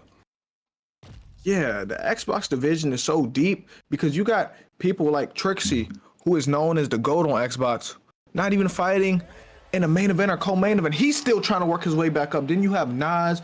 There's so many people. It's just killing. They had like Dirty Dave. There's like a million great players, so it's tough. Ooh, it's close. Mm-hmm. I like it. I like it when you see like an even record and they've had quite a few fights. Just because that means that this is going to be a pick 'em. One guy's going to have to perform, and essentially we'll see how it goes.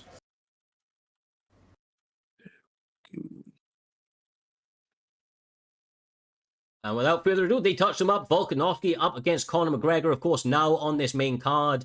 5-star picks allowed throughout the entirety, and that's going to lead to some more energetic starts to the fight, Humble.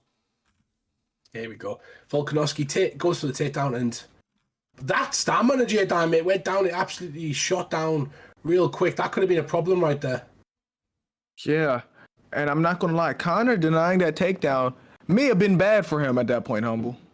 Yeah, exactly that. Like, if you come out of that clinch and you get hit with something, it'd be an instant stun, Cyrus. Yeah, exactly right. Oh my god. I'm surprised Kante has actually gone the corner pick here, to be honest with you. I mean, the BFAT boys, of course, known for mixing in the grappling, and Winter's going to have the the upper advantage in that if he decides to go there. But I say that as they continue to throw leather square in the center of that cage. Oh, his block is getting down.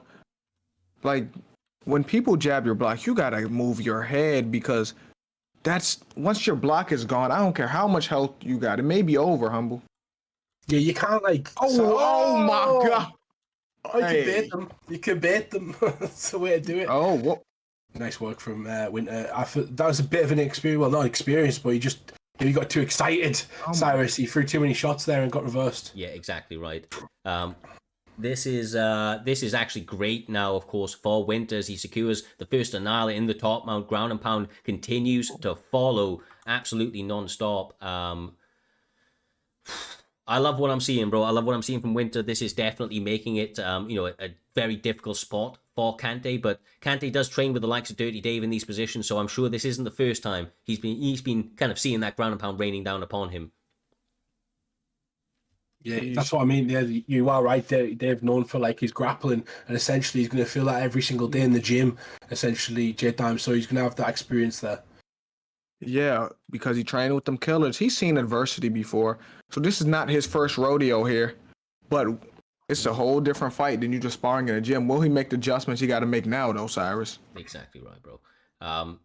Oh my goodness. The combinations, right? There's just so much power on display. The damage that they land with every single sequence of shots. Winter seems to be the one trying to use more explosive shots, and Kante does seem to be trying to be the sniper here, Humble. But it's hard to be a sniper when anytime you go to take that one big shot, you have 3 or 4 coming back at you. Yeah, he's starting to take lead, though. He's starting, if you look at the positioning in the octagon, oh, there we go.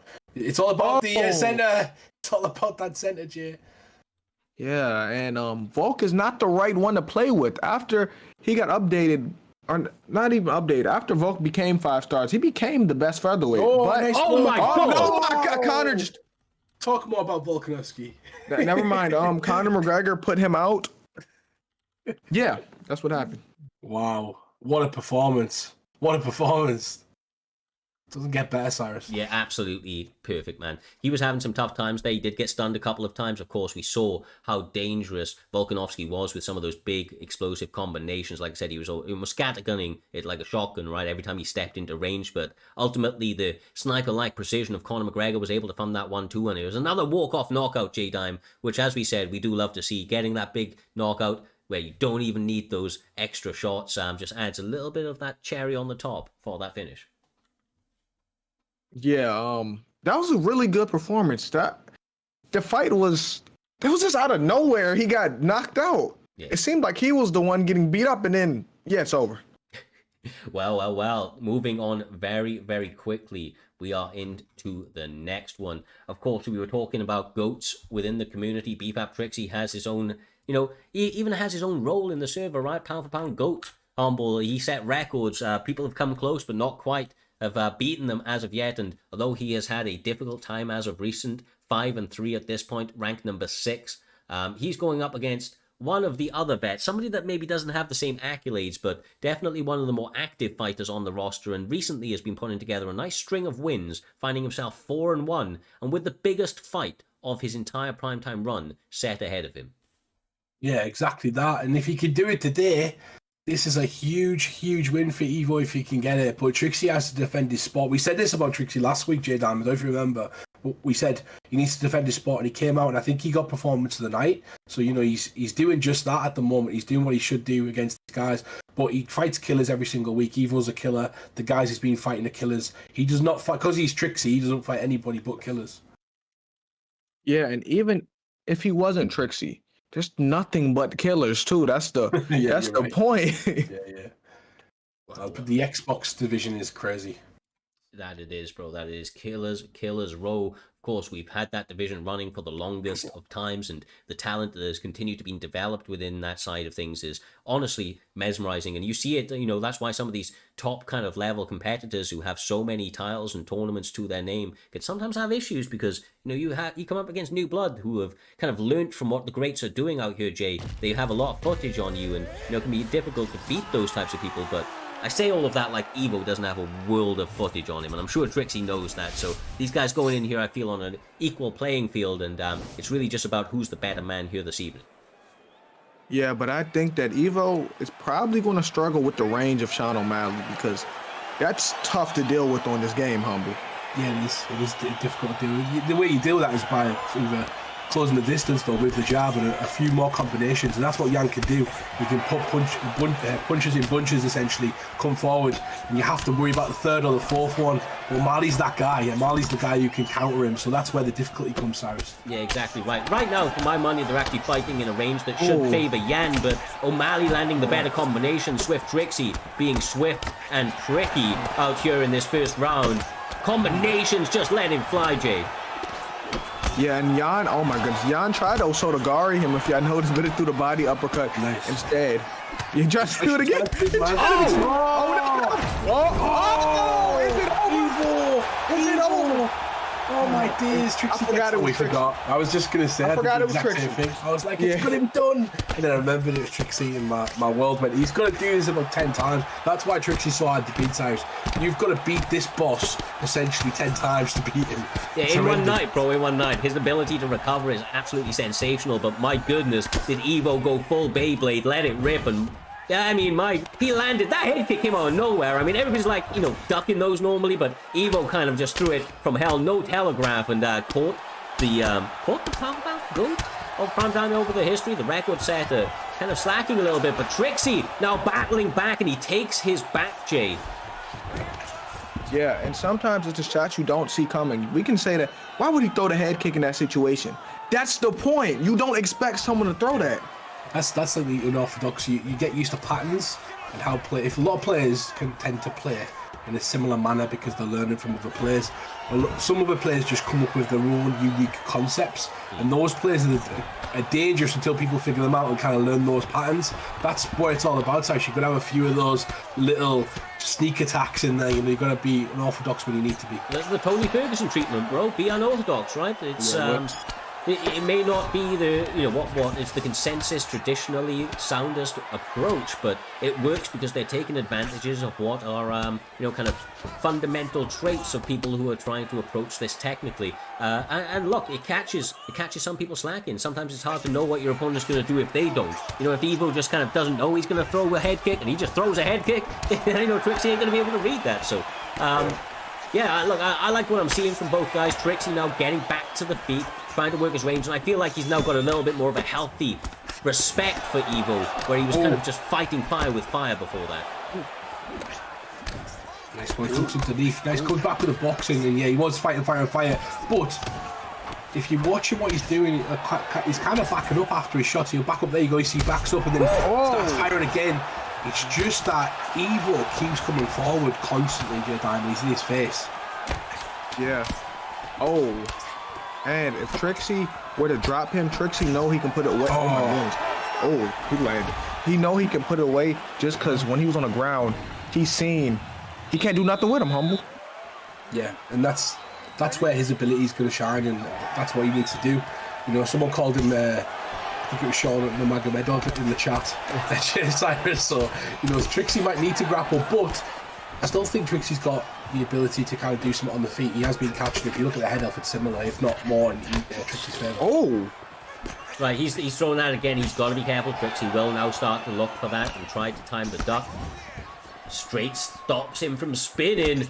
Looks like Evo's starting to try and get a little wild, and he may be opening up a little bit too many risks. As Trixie is being technically sound, landing shot after shot. Oh my! Trixie gives him a receipt, and he's trying to get the finish. Oh, Evo hands on. Come on, if Evo gets back up to the feet here, Trixie's going to start thinking again. But as you mentioned, Cyrus, the patterns have now been studied. The adjustments have been made, and this is where Trixie's now getting confident. What the hell did I just see? Oh yeah, okay. Because you can, if it's a late deny, you can change also the guard into a back take. Yeah, if it's a late deny, but he denied the chain too. Like that was nice by Trixie. Pull elbow almost lands for him, somehow partially blocked from Sean O'Malley in the hands of Trixie as he continues to switch stance here, Humble, trying to give different looks to Evo. Yeah, nice work. I like what Trixie's doing at the moment. He's got to be careful of being a bit too flashy. Beautiful work from Evo as he's starting to get pieced there by Sean O'Malley. J-Dan, he takes it to the ground. He's starting to work now. Yeah, he needed that just to slow down Trixie, just to interrupt his rhythm because Trixie was unloading this round, Cyrus. Yeah, he was. Evo, if he can work any advantages in this position, it'll only play out later on. But of course, it's a pick your poison sort of moment because Trixie comes from the BFAP camp, and although he, a lot of the time, literally sparks his opponents out, he does have one of the deepest grappling style, grappling skill sets on the game. There isn't a position he doesn't feel comfortable in here, Humble. So, they do get backed up, Evo not able to get too much on the feet, and now they're back to what Trixie does best, which is striking at distance with motherfuckers like Sean O'Malley. Yeah, and he's got a lot of timing as well. Oh, nice work, Trixie starts to pick up. Oh my God. Goes to the body, drops Yeah, this is over, guys, right? This over? Gotta be. Oh my. Yeah. It's over. Like I said, you're going to beat him 10 times. We might call him the final boss. Trixie the final boss, because that is like, once you, like we just down both realised at the exact same time when he got knocked down, we got slightly excited and realised it's Trixie. You're not gonna kind of beat that guy in that first attempt. He's just too good at that defense. Well, survival, man. Yeah, I know. From the gates of hell, Swift Trixie rises once again. Gets the finish, man. This guy trying to get back into those winning tracks. This is definitely steps into the right direction. A great performance from him here this evening. Of course, is going to have to get through a number of opponents to get himself back to that primetime gold. Now 6-3, if my memory serves me right. And although, like I said, this is early in the season, he's had a stumbling blocks. This is what happened before his historic run. Like I said, he lost 2 or 3 fights in a row and then came back to win. Like I said, like 20 or something like that. I think it might be 21 to be exact. So I'm looking forward to seeing what this man can do. Much like we're going to see with Smudger later on going up against Ripe. There's so many good fights going on. Oh my God. I know, bro. I know. Trixie, see, when he's a motivated guy, when you're at the top for so long, sometimes maybe some of that motivation is lost, right? And losing it relights that fire. And I've seen that before from Trixie. I've seen that right now from Smudger. Smudger has been all up in those DMs telling me kind of what he has set planned, what his vision of this return run is, and of course he has a more than worthy opponent in Ripe MMA, winner of Submission of the Year of 2022, and a guy that's been getting finish after finish like it's easy. His highlight reel building incredibly quickly.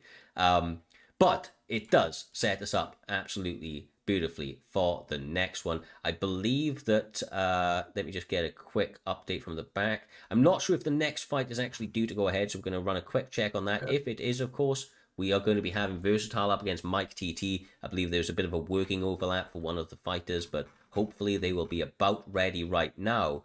But looking at this fight, if we do get to see it, it is ranked number 6. It is ranked number 10 in the PlayStation division, and I mean that's high stakes going into this one, right? Oh shit!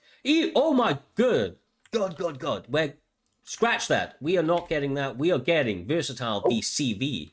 I'm game, bro. I'm game. Okay, give me a second. I want to write this. I am doing bets that we are a bit short-staffed, so if we do sound like we are, running about, it's because we are actually running about now. Just so you're aware, someone's doing bets, someone's in the background while we're commentating, so we're trying our best. And this is probably a good time, Cyrus, as well. If you do want to join the PT staff, you can join in the PT thing. We do need extra staff, Cyrus, at all times. Yeah, of course, man. Look, it's an ever-growing community. We started 4 or so years ago back on an older UFC title with 15 to 20 people, and here, 3 or 4 years later, we reformed into Primetime MMA. You guys have all joined the team, and we have absolutely exploded.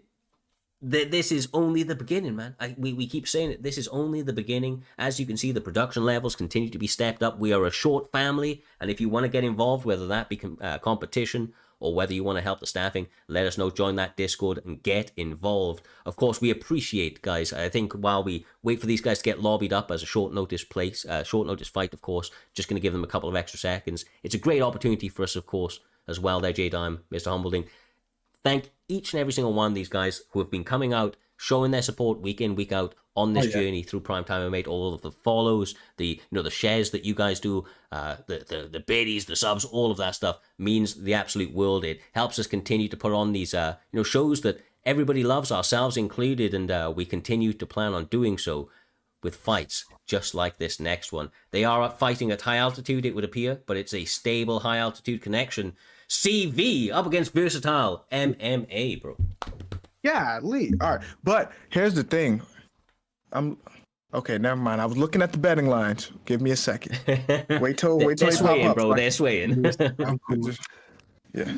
What I will say, if all the money's on CV, I'd bet the other way. Because if he lose, you know how much money you win, and we're in the Matrix again. You know how much money you would win? Almost. I don't know, bro. A lot of money. Jesus, 19,000, bro. 19.5. Oh, is that still showing us?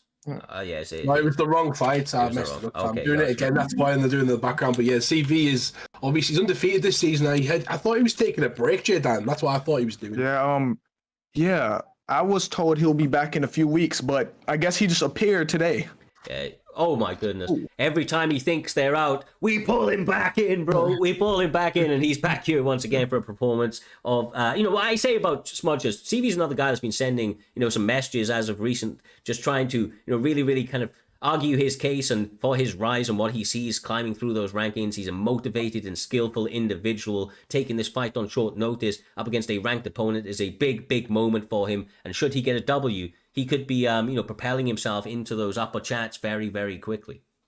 But you got to think about this too. Versatile's underrated. He beat Dino last week. Yeah. Like, Versatile's not to be played with right now. Yeah, somebody doesn't think that though, but he put 72,000 on CV in the first 10 seconds of before the battle. I'm gonna leave them up for until the end of this round if it kills. CV's usually a slow start, J-Dime, so we're kind of, that first round's usually guaranteed with him. That's all I'm gonna say. Mm-hmm. It's gonna finish now. Next 10 seconds, watch. Yeah. Remember, I don't know. You keep going, Cyrus. I was just gonna say, Versatile MMA. You were right, Jay.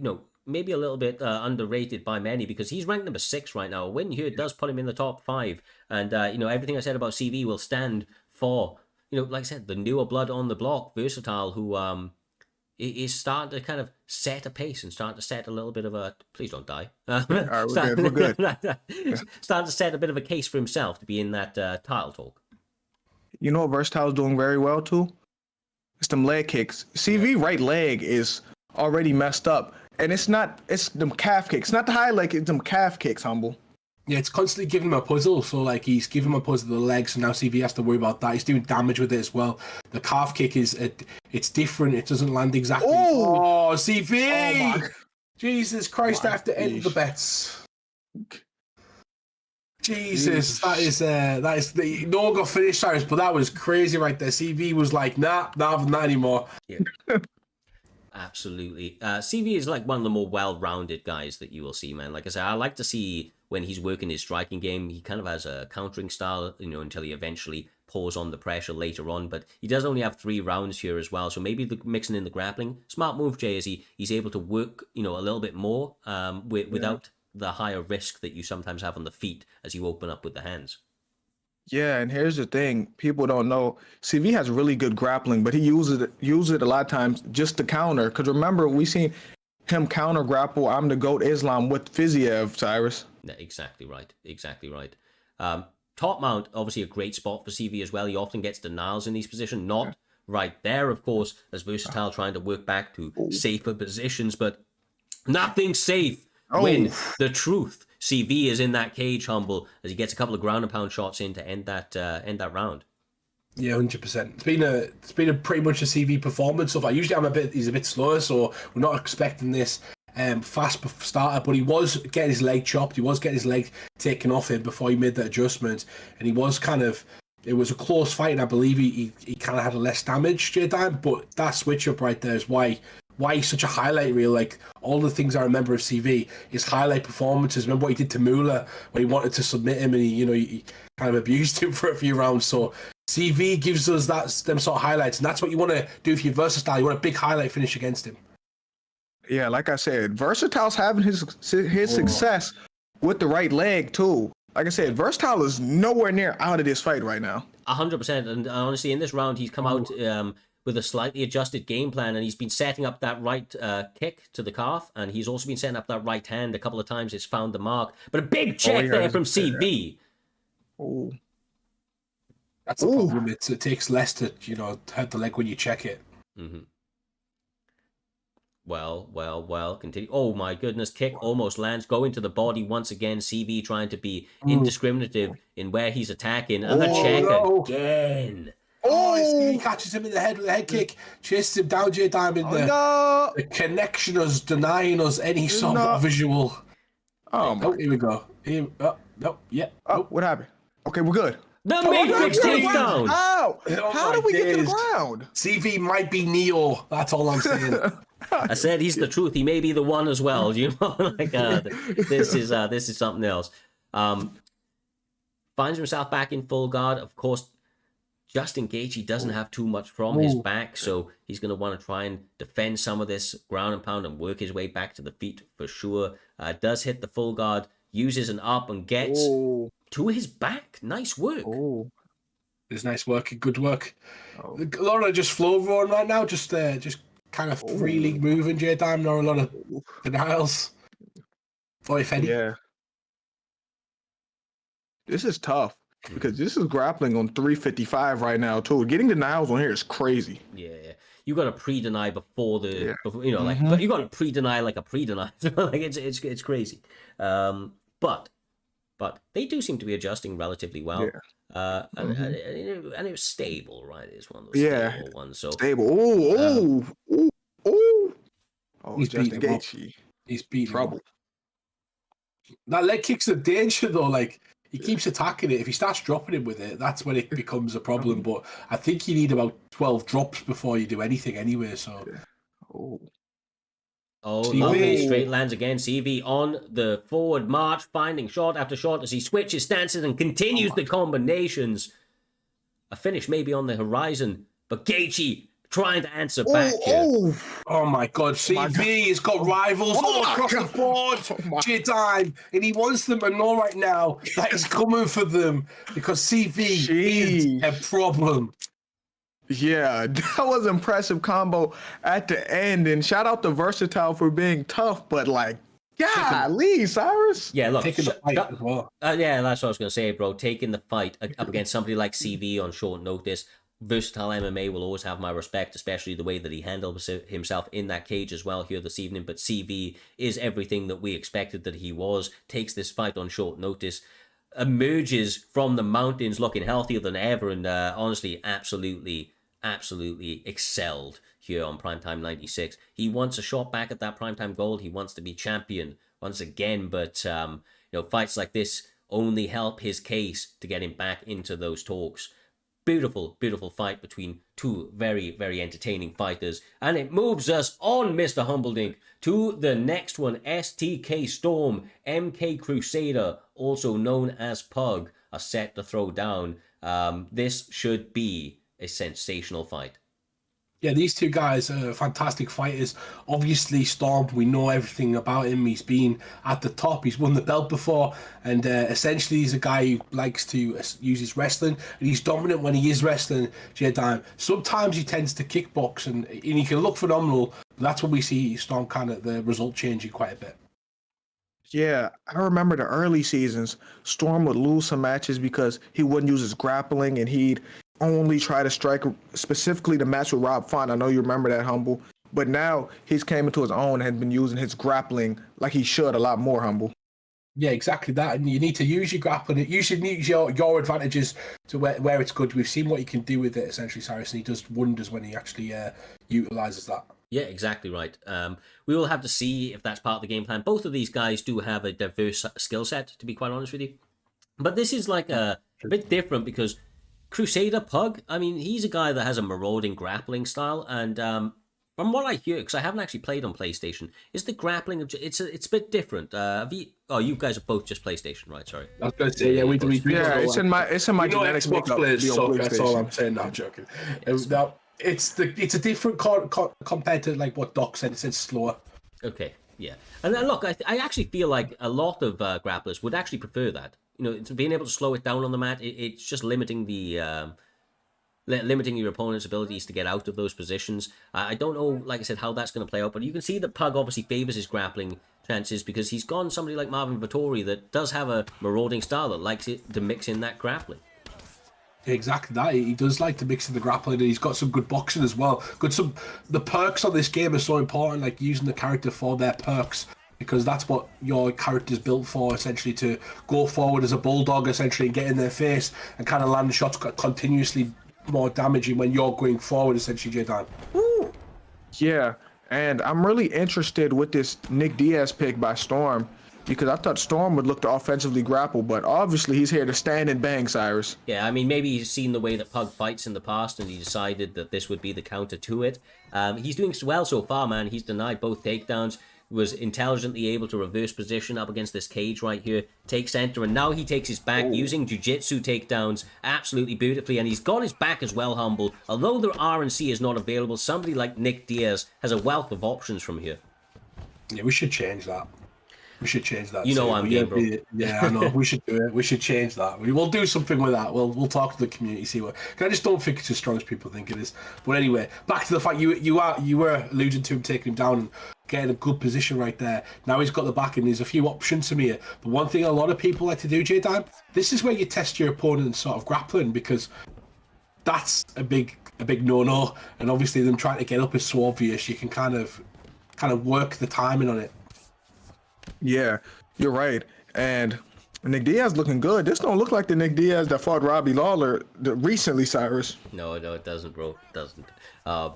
Oh, god damn, man. Like, when he's back on the feet, I like the way that Storm's trying to press the action, because Vittori's the guy moving forward most of the time, normally in his fight. So putting him on his back foot is going to really change the tools that he has at his disposal here, Humble.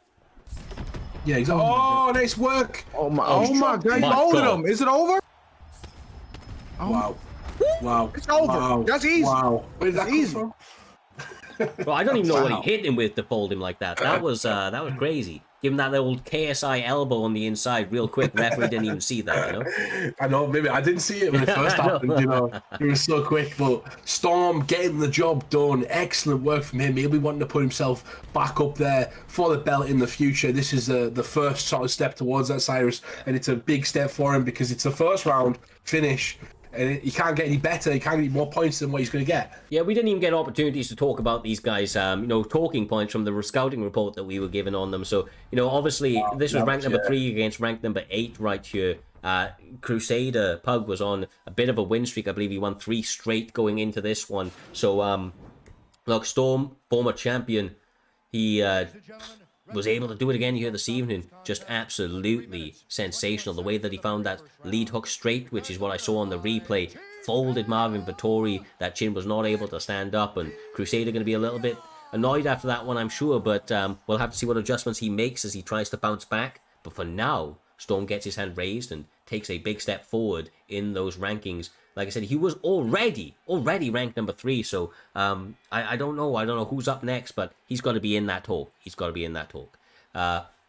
With that being said, Mr. Humbling, I will throw it back to you. The next one, Fight 14 on Primetime 96 here this evening, has a slight change to it. Continually adjusting the best we can. We have Fear Batch up against Ali in this one. I don't have too many notes, so hopefully some of the guys in the back can present notes on these guys, but Fear, like I said, is coming onto the scene in a pretty big way. They have a number of competitors fighting under them. Fear Batch, I know, is ranked number 11 in the division, and Ali has actually just been updated. He's ranked number 7 in the division. Oh yeah, this is Ali. That's Ali 10. Always used to call him 10. Yeah, it's the same guy, but he's been doing okay. Like a couple of weeks ago, he was smashing people, J-Dime. So this is going to be an interesting fight. I would have liked to see Naznim because Naznim just fought for a belt, but Fear Batch is a great fighter as well. They've both got the pick of the bunch at featherweight. Yeah, they fought each. Okay, but Ali is a really good fighter. Before he got, I forgot who beat him, who ended the hype train, but he's good though. I don't know, but I'm gonna guess somebody like CB. That's kind of like maybe I'm saying. He fought Smudger. I think he fought Smudger. I think he fought for the belt. I think he fought Smudger for the belt. If I'm correct, I don't know. Yeah.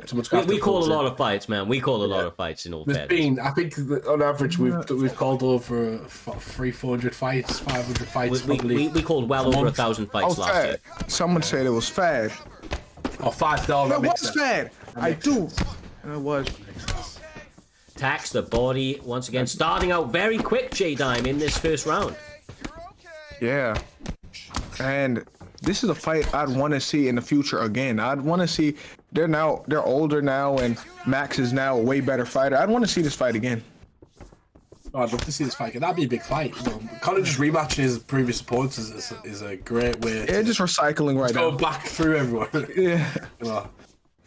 Nice work, but the Connor's an OP pick, right? That's why people pick him. He's got power. So is Max. We've seen him win tonight, Connor, and he's one of those guys. He's got the kiss of death, right? You hit you one shot and finish. You're right. Max has got so many tools, and main thing about Max is he can string things together. It's almost like you're playing with a Tekken player when you play with Max. That's an interesting analogy. That's not a bad analogy either. But yeah, they're both meta picks. Let's just put it there. Attacking the body, Fear Batch really utilizing that straight to the body very, very well. Steps back. Look at the feints and everything he's mixing in, J-Dime. I hear your reaction, man. Obviously appreciating what Fear Batch is bringing to the table as Ali answers back. This is a good fight. This is a good fight, too. I don't think this fight's going 3. Oh, that beautiful combination from Connor, but he gets that one back.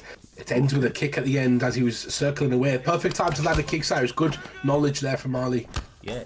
Ali is, like I said, he's been showing that he is a serious veteran on this game. He's obviously got a deep, diverse skill set, but right now being mixed up very, very well. It is difficult, of course, for either competitor to really get something going. Outside of that, straight to the body, man. I'm loving that work. He is attacking that often and early here, Jay. Yeah, and how do you think this fight would? Oh my goodness, nice. How do you think this fight would go in real life if they had this rematch? These two, how do you think this goes? It depends on the weight too. I don't know. Yeah, I honestly don't know how that fight goes. It's similar to the Poirier one. I don't know. In real life, these two are brilliant, but Max is. I don't know because they're both kind of past it a bit. Oh, I don't think Max is past. I think he's the same humble. back. Getting a little bit, getting a little, Not with those champions, are hot they? You know, takes, bro. they're not champions, is what I mean. They're not, but I think Max has not lost step at all. He's just not better than Volk. He can beat everyone else though. That's okay. Humble's just trying to get himself on the next Connor documentary. That's all it is, bro. He's going to be on in the next episode. He saw Gaming Guru on there, and he was like, "I'm next. I'm next." What was that about, by the way? MMA Guru What was was that? on there. What was That's that crazy. Doyle doing? I'm joking. Sorry. Why are you disrespecting him? Goddamn. Look, as we joke about, right? These guys are leaving it all in the octagon.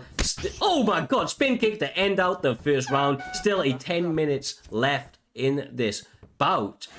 Anybody's game to play for, but I feel like the cumulative damage from Fenerbahce is really starting to add up.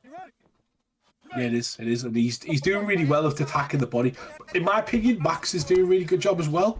I'm liking what I'm seeing from Ali. I like the kicks at the end of the shots. That's what's really setting him apart from me. He's doing good work to the body. Go back to the head, Jay. Yeah, and he has a stamina advantage like we thought he would. He's fighting really composed. He's fighting a good fight to be humble. Nice counter. Like them sort of shots right there really deplete the stamina. They really deplete the energy of your opponent. So Batches had spells of just looking amazing, but Ali's been consistent throughout the fight of doing consistent. Ooh. Back to the body start. Yeah, look, everything I was saying about the bodywork, the recovery for Ali in between rounds was sensational, and he's obviously been doing bodywork of his own, especially with kicks like that a moment ago. Fenerbahce starting to get a little bit of an uphill battle here. He's almost ice skating uphill, the stamina low, and that's not a good spot up against somebody like Max Holloway. Oh, another one. He keep getting hit with these body kicks, yeah. and these are slowly depleting his stamina, Humble. He needs to deal with it. Like, that's the issue. Oh, that's how you deal with it right there. A flurry. Or advance his attack, because his attack's been based on kind of hitting the block and going through and catching him through the guard, landing slips and hurting the head. Now he needs to double up on that, essentially, Cyrus, and kind of push the finish. Exactly right, brother. Exactly right. But Conor McGregor typically doesn't do well in the later rounds. He's still midway point of the second, and he can really start to let it go and try and push for that finish if he wants to. Holloway may be a difficult man to put away, but he is only human. We all bleed, right? And if he can find that killer show, if anybody can knock him out, that is Conor McGregor. I don't know. Max is one of them people who just don't get knocked out. I don't know how. Oh, there we go. Don't say it, bro. Don't say it. I cursed him. I cursed him. Oh, Max!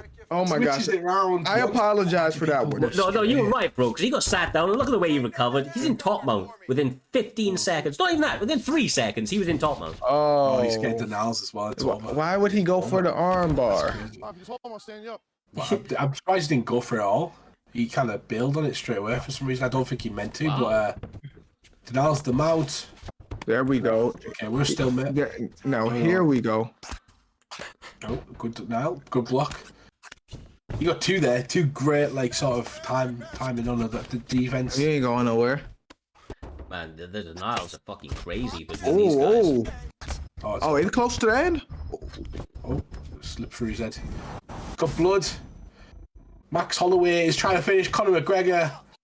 Ali's trying to get one again, get another win, essentially, Cyrus, on that rank. He's trying to get himself a title shot again. Yeah, Conor McGregor, bruised and bloodied, still staying defensively sound on the mat, stopping these denial after denial, which is vital. I mean, look, the ground and pound was really adding up. His face is bust open here, Jay. Ooh. Conor defended himself well for the most part, because that could have been over, Humble. It could have been. He took a lot of shots, though. He took a lot of shots on the ground. It's going to swing the favour of the stand-up as well, because as much as Ali's been doing well on the feet, he's just took a lot of damage on the floor, so that's going to also now have an impact. Or maybe not, I don't know. Look at that. Oh, back to the body. Straight away. Yeah, continues to attack the well. Setting up the headshots, the 1-2, like a piston, just continually firing down that center line. Conor! Oh, Conor!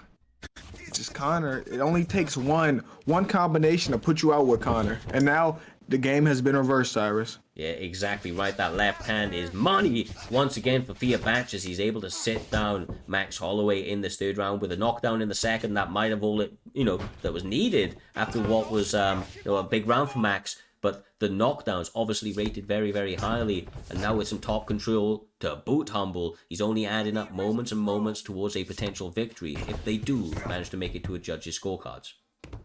Yeah, that is true. And I like to see finish. I always don't like to take it to the scorecards because you don't know what's going to happen. Some judges might be drinking that night. So who knows, J-Dan? It's the most realistic part of the game. We've said this over and over again, and we said that for a reason. Yeah, so you could drop somebody twice, but you still don't know what the judges are thinking. That's why you take it out the judges' hands. You put it in your own hands, and you end the fight, Cyrus. Yeah, Exactly. Reaper.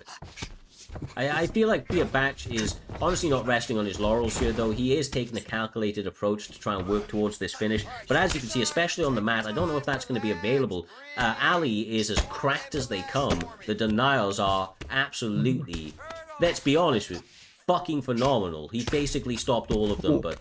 Grab the pound! Oh, Great work. Oh, nice work. oh, nice. Beautiful. He needed that. He really needed that. He started taking a lot of damage there, and he's got to put it back on him now. We know he's the type of player who wants. He'd probably stand it back up and get it, maybe not.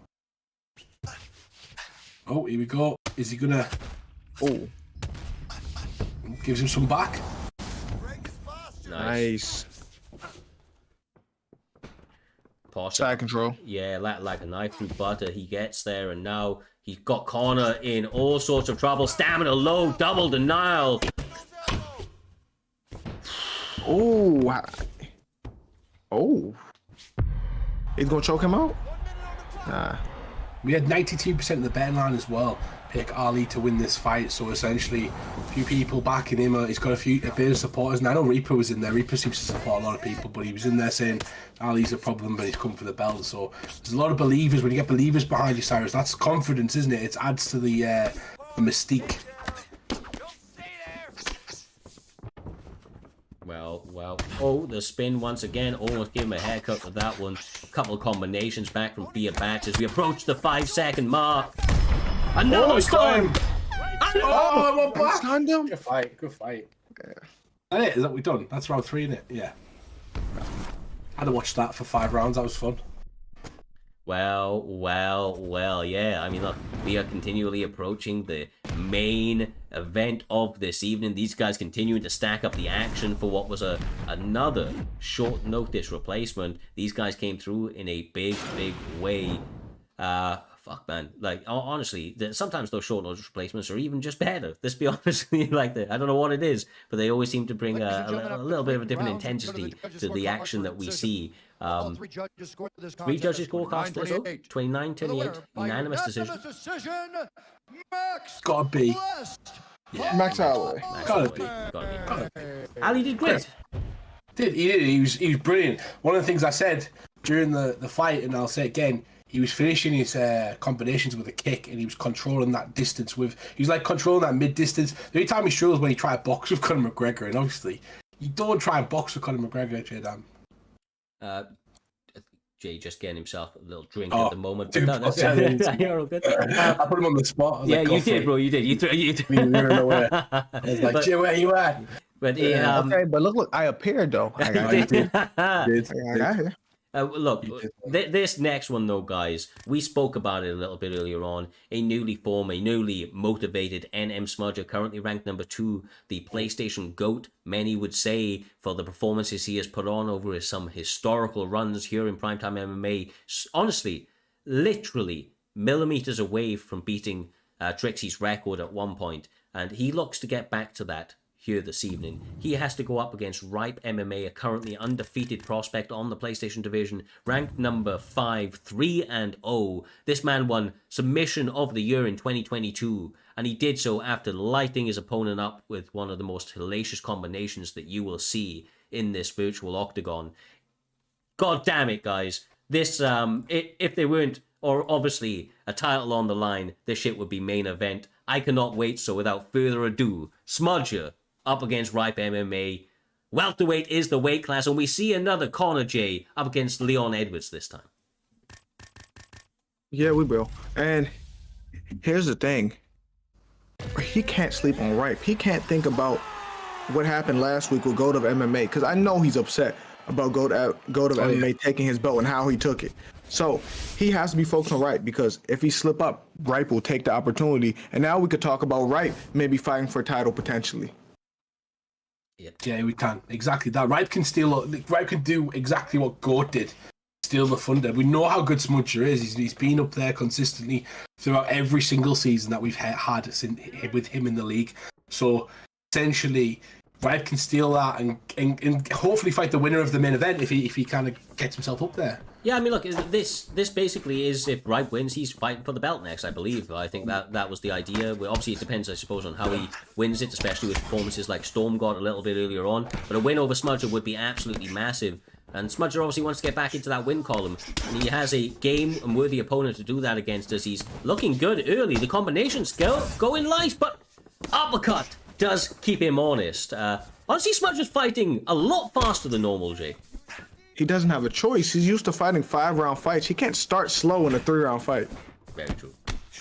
He can't. He's right. Yeah, there's risk involved when you're doing that. I'm sure Smudger knows that, but he usually does really bad when he fights emotional. Essentially, J-Dime, when he fights kind of emotional. That's what it is. But he tries to make himself slightly emotional with putting himself under that pressure. He knows the standard that he puts himself on. Essentially. Sure. This is such a tricky fight, because if you're going against Conor McGregor and welterweight, your route to victory is going to be grapple. I don't even care if you're Leon Edwards. Conor's striking, I don't care what his health stats say. His striking and animations are so much better than everyone else's, Cyrus. No, 100%, bro. I want to read a couple of words that Smudger sent me, but leading into this one, he said, honestly, there's going to be no games in there. I'm coming for all their heads, one by one. There's nothing that anybody can do about it. And he was like, and everyone knows that this is the real main event, not that little sprinter who just keeps my warm belt and keeps my belt warm and shiny. I mean, like, this guy has some extra fire in his belly, and he's talking a lot of trash. He's gonna have to back it up here this evening. So far, so good. As he continues to walk down Ripe, who is keeping him honest. He's keeping in this fight. But Smudger is looking like a bit of a different beast in this 3 rounds. 3 rounds. Oh my god! Oh my god! Oh, yeah, this may be over. Hey guys, this may be over. Oh, man, he just played pinball with his head. He was knocked almost out, and he caught with 2 shots before he even landed to the ground. That was beautiful work from Smudger. We're seeing a dominant performance. He knows what he's got to compete with as well. There's people like CV who came back, got that win earlier on, Cyrus. So there's other people up there that are essentially good in for a title shot. We know how he's ranked. What a time kick that was! Ripe MMA may not be a man that talks too much, but he does his talking in the cage, answering back from adversity with a brutal head kick. He's still not won this fight, of course, and needs to rise to the occasion, but definitely a step in the right direction for this man right here, with a takedown too, Jay. Yeesh. Oh, good denial too. But yeah, right when you seemed like he was getting pieced up, he had his moment. He gets them out right now. Nice work from Ripe MMA. This is a good opportunity to try and get some. Oh no, doesn't do it. It was a good opportunity, but he didn't take advantage of that. Or Smudger did a good job, essentially defending. I know there was not much time left, though, Cyrus. Yeah, exactly. Look at those statistics. A lot of shots thrown by both competitors in that first round. Ripe MMA a little bit more, calculated in the way that he was throwing some of those shots. He was holding back, not throwing as many, but the volume and the precision from Conor McGregor and Smudger was on full display there. J-Dime able to set his opponent down in the biggest way possible, and his confidence gonna be at a high coming into this second round. I'm really interested to see what adjustment both players make going into this round, Humble. Oh my days, the Floyd combination just sliced through him right there. Drops him. Doesn't finish him. Very interesting. He wants to play for it. This is Smudger all over, isn't it? He wants to play with his food, essentially, J-Dam. Yeah, he could have ended that, but I think Smudger want to punish him. Well, I mean, he's mad right now, bro. He lost his belt. He's like, everybody's gotta pay. This guy fights with a chip on his shoulder when he's got the belt, and I'm telling you, when somebody takes that shit away from him, he's not easy on himself, bro. He's gonna have kind of really, really criticized himself into victory. I feel like he's really, really kind of taken this fight seriously. And you can see it, man. He's not taking any risks. He's throwing great sets of combinations. And I think that's why he separated on the mat as well, because he didn't want to fall into one of those submissions that Ripe does so well with. Nice body shot. Oh. Lead Goes for hooking. another. Yeah, sorry. So he's going to go for another body shot right there. I'm liking the kicking game, but Smudger's really pressed. He's doing really well. Oh, it's the kick. They can't play with your food. Every time. Man, he's so That good at one setting up that kick. kick. Every time. Now I feel like you think you got the blueprint. Oh my nice. gosh, never mind, he doesn't. Oh my. The right Smudger. kick, bro, the right kick of Leon Edwards and that left hand of Conor McGregor just continuing to get rock after rock in this fight. Woo! Oh, uppercut. Smudger chased it down. Starts hitting his buck. Gets away with it. The last one there from Ripe. And Ripe needs to have the kick. Oh, He's yeah. going back to it. He's throwing it back. If it ain't broke, don't fix it. Oh my, front kick lands. Minute, Nice. yeah, minute 50, Humble. Not long left, but they are fighting with every second on the line. Yeah, you know when the fight's all over the place because we're all over the place. And shout out to Matrix as he goes after him, goes to the body now. Nice work right there. That's going to help him in the later rounds. But this round has been crazy. Ripe deserves his spot. This is a great fight. Yeah, after what's been a sensational night of fights, this is early contender for fight of the night now, or late contender for fight of the night. These guys leaving it all out there. High technique on display as they're trying to edge their way towards a victory here, Jay. Ripe MMA still in this, still game as he lands the spin. Win or lose, we got to give Ripe credit. Ripe showed he belongs here. Oh. He nearly caught him right there, and then he comes. He's getting a bit like crazy right now with his moveset, but he's landed some big shots. He's got Smudger thinking, and Smudger rattles him. He goes down. He gets back up. He needs to land another one, and I think Smudger's got to be careful because he hasn't jumped. That's the crazy thing about this one, Cyrus. This might have been over already if Smudger's decided to jump. I honestly believe that's partially because of Ripe's submission resume. He has a very good submission resume, and it's kind of like one of those. I mean, maybe I'm being a little bit wild here, but it's kind of like that Kron Gracie effect. You don't want to get in that guy's guard. You don't want to get in the guard of Charlie Olives. They get too many people caught up and submitted. But, it is a bit odd, right? Although he does have that in his back pocket, Jay, let's be straight up. Smudger has dominated people on the mat before, so going after that ground and pound could be a smart move, especially now he's got him hurt and he's ahead in the fight. Yeah, but what do you want to see Ripe do right now? Stir around. What do you want to see him do? He needs to find that head kick again. He continues to set up beautifully, bro, but gets sat down. The boxing is where he's having problem, Humble. Yeah, he is, and he's getting caught with the uppercut a lot. And that's because Smudger is not just leading with a jab or a straight shot. Sometimes he'll throw in the Conor McGregor movement hook or somewhere else, and he does it so well. So you've got to be so dangerous that's why you stay down the middle. You don't try and sidestep in case you walk into that. So essentially, he's got so many dangers that boxing's really tough for Ripe to get involved in. Yeah, exactly right. Oh, another flying knee. Did land one a little bit earlier on, but the right hook lands for Conor McGregor. NM Smudger finds another stun, pressing him back. Not able to get the finish quite yet. He's being very, very respectful of the danger standing across from him, but maybe allowing his opponent back into it there, Humble. Yeah, I think he's just aware that he doesn't want to get. He's been kicked a few times now, J Down, where those kicks can knock you clean out. One shot. Oh my god! Oh, yeah, Okay. we don't need a kick. That left uppercut from the one and only NM Smudger finds a home once again, able to get the victory. This man is a fucking problem. Takes away that O from Ripe's name. Like I say, he was undefeated coming into this one. Definitely a game opponent. They trade uppercuts, but Conor just hits too hard there, Jay. Hits too hard. Yeah, that's the difference. You may like Conor. Like I said, you have to grapple Conor. If it's just a kickboxing match, I don't care who you are. It's not gonna work. Whew. Well, we move on very, very quickly in what has been an incredible, incredible night of fights to the co-main event, Mr. Humbledink. The next one up, of course, it is rank number 1, FSK Driz, going up against NM Naz, who doesn't need very much introduction at that. This, my man, has future title contention in place. It has, bragging rights on the line between two guys that really, really do like to compete at the highest level and showcase their skills in front of the world. Yeah, 100%. And these two they were going on in chat earlier on, saying, how we not main event? This is what they made their skill sets they've rated so highly, and a lot of people in the community do. It's a #1 contenders fight for their Xbox Championship. And both of these guys have been prolific amongst Primetime of what they've done. Naz has been champion before. He won the Grand Prix. Not so much this season yet, J-Dime. So I'm waiting for the Naz of last season to appear and him to get some success or even a shot at the title. And this is his opportunity to do it right here.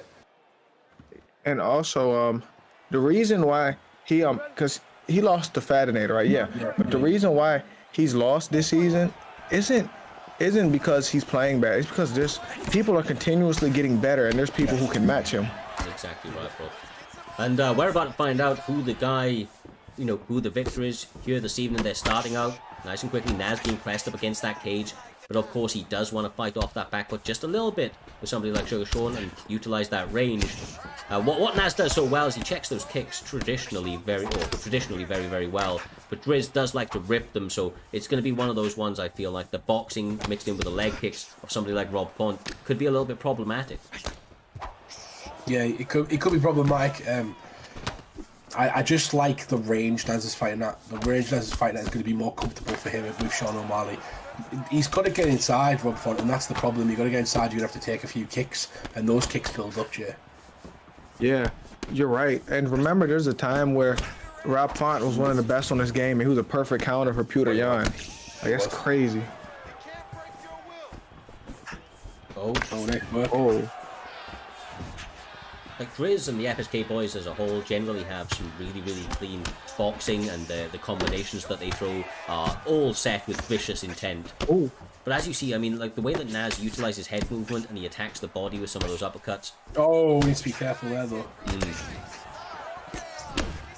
Oh. This is crazy. They're like throwing high-level sorts of moves between them, Cyrus, like badminton with the high-level moves, go backwards and forwards, and it's like some of them land, some of them don't, and the defense on them is so quickly back to the guard, they're so quickly back to defending the body or head movement. The defense is in the movement straight after they fire, like real fighting. Yeah, for sure, man. You can see that they are dialed in.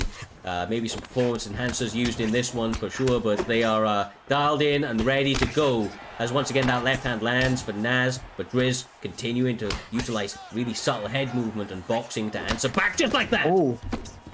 Nice work. Yeah. I can see why their record is tied, though. I can see why. Yeah, it's a good fight. It's a good fight. Driz is doing really well, backing Naz up now. He's landed some big shots, and many the lead hook. Anything come from that side, Cyrus, the lead he's doing really well with. So he's kind of found an opening with Naz, and he's starting to capitalize on that. Oh my! Very, very fast. That left hand once again raining home. Beautiful work. Ooh! The head kick has been money for him as well. There, Humble. He continues to land that. Yeah, he's like going either side, isn't he? With nice combinations, he's going from the left, the lead, and then he's also coming from the right with head kicks and different stuff. He's giving him too much to worry about right now. Beautiful work from Drizzy, but Naz going to work. He's still peppering him. He's still bringing his stamina down, his head health down. He's still doing his work. He's just getting caught with a bit, and now he's starting to press the action down. Yeah, and here's the thing: we know Naz is going to make adjustments to try to turn it up. Now we got to see what Driz do, because Driz right now, confidence is on 100 right now. And that's the best way to describe it in the people in the chat, and people who are competitors as well. If you watch these two in this round, they're going to make adjustments. Adjustments wins championships, and that's what you've got to do. You've got to adapt to your opponent's skill set as well as have one of your own. And that's what the best guys in the world do constantly. You'll see them fight differently against other people. Oh, Looks good. Yeah. The body work, the head movement, the combination, shot selection, it's all absolutely impeccable. These guys fighting at the absolute highest echelon of mixed martial arts and showcasing their true worthiness at the top end of this bill. Beautiful work as once again FSK Driz trying to take the center of the cage, but look at the work coming back his way, Humble, from Naz. Oh, never mind! Just forward drops him. Driz trying to get the finish. Second round, Naz hangs on. Just stands back up once more of it. Great work. I like that. There's J-Dime. Beautiful. Put the pressure back on him. Yeah, Drez looks good. Drez is playing like one of the best versions of himself right now. He's saying, forget the hype, forget all that. I'm really like that in UFC. Oh my goodness. Drez! Oh my. Knockout of the night. Days. Knockout of the night, bro. He just caught a body in that cage. That was a brutal combination. Landed a two-piece whilst he was knocked out and flailing to the floor. It doesn't get better than that. FSK Driz, Rob Font, take a freaking bow, my man. That is absolutely crazy. He like, the records speak volumes, but Driz put himself out there right there, J-Dam. He was the one who said, listen, I am the guy, and he looked like it in that fight. He looked really good in that fight. He didn't care about the hype. He didn't care about none of that. He did what he had to do and almost put on a flawless victory. He did, bro. He did. Woo! Well, guys, I mean, look, this has been 16 fights of pure fucking madness. Primetime 96, living up to all the hype and some. And we are about to move on, of course, to the main event of this evening. I don't know, guys. What do you think? Well, I think we hit that promo one more time here this evening. Get us all a little bit fired up there, Mr. Humbledink. Yes, sir. Yes, sir. Without further ado, here is your promo for here this evening. The main event is here. PlayStation Championship on the line.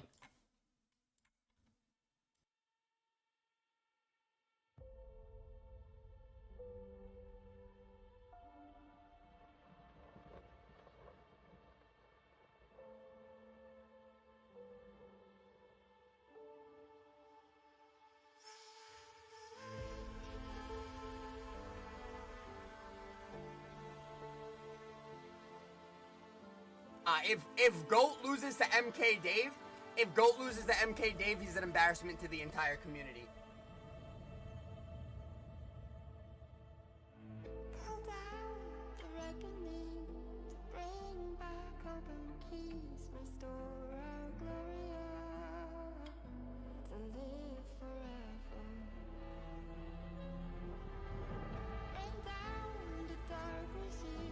GOAT of MMA did the work that he needed to.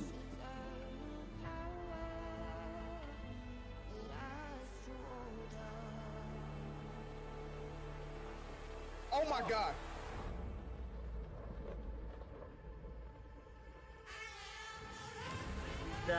Oh my God. Back here again.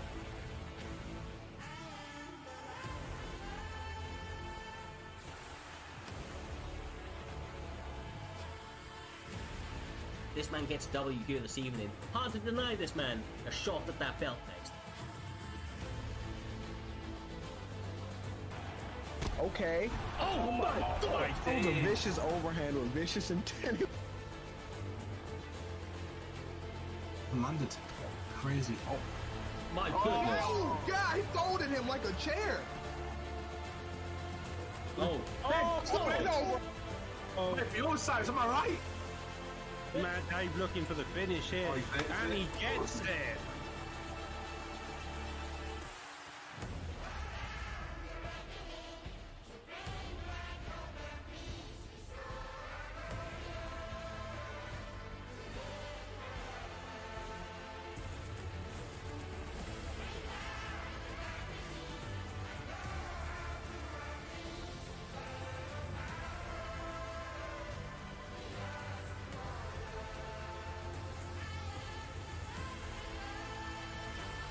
The #1 contender, MK Dave, takes on the PlayStation champion, B3 GOAT, and it starts right now!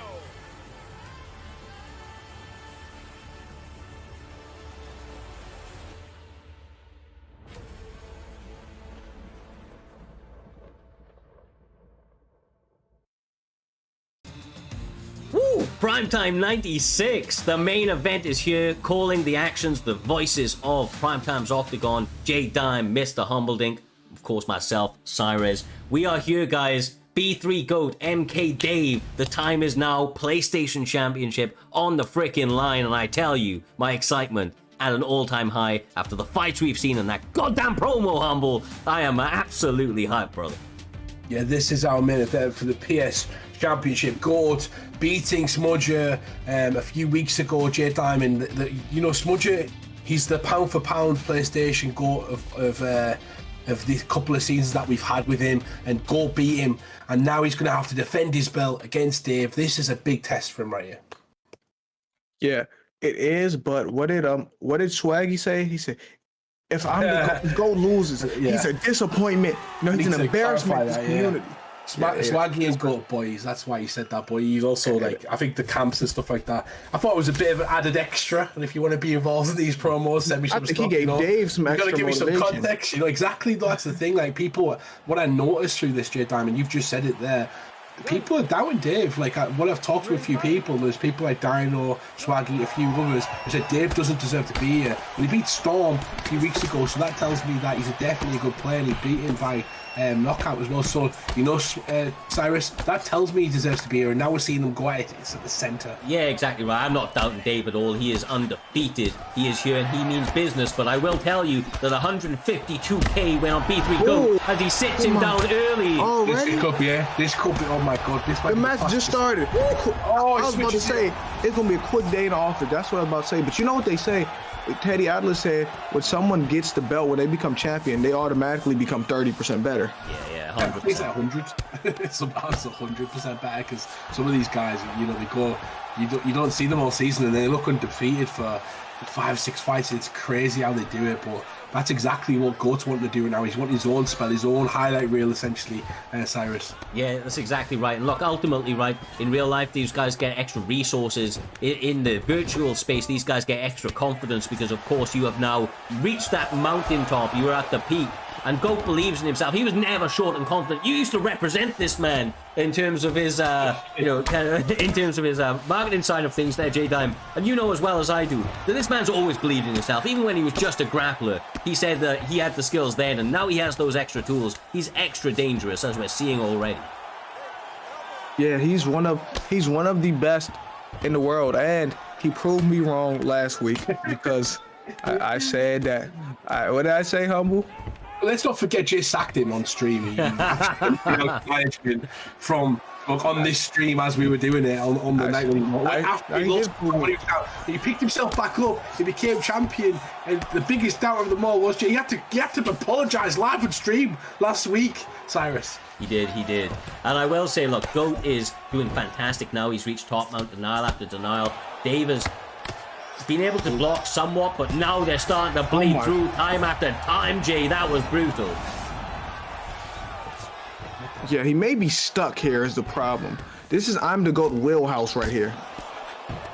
Oh, he's up. Oh, he got out. He's got a chance to try and attack as well if he wants to. No, he doesn't decide not to. Smart, bro. Zero stamina. I think that was a really smart move, Humble. My turn, yeah. This has got a minute though to work. He needs to do something. GOAT's a veteran of kind of, as Jay talked about in previous fights, stalling for sort of position. He probably believes he's up from the knockdowns and what a word right there. Yeah, I believe this is GOAT round so far, and I thought he was going to get a quick finish. Oh, this may be over, guys. 30 seconds left. Hang on.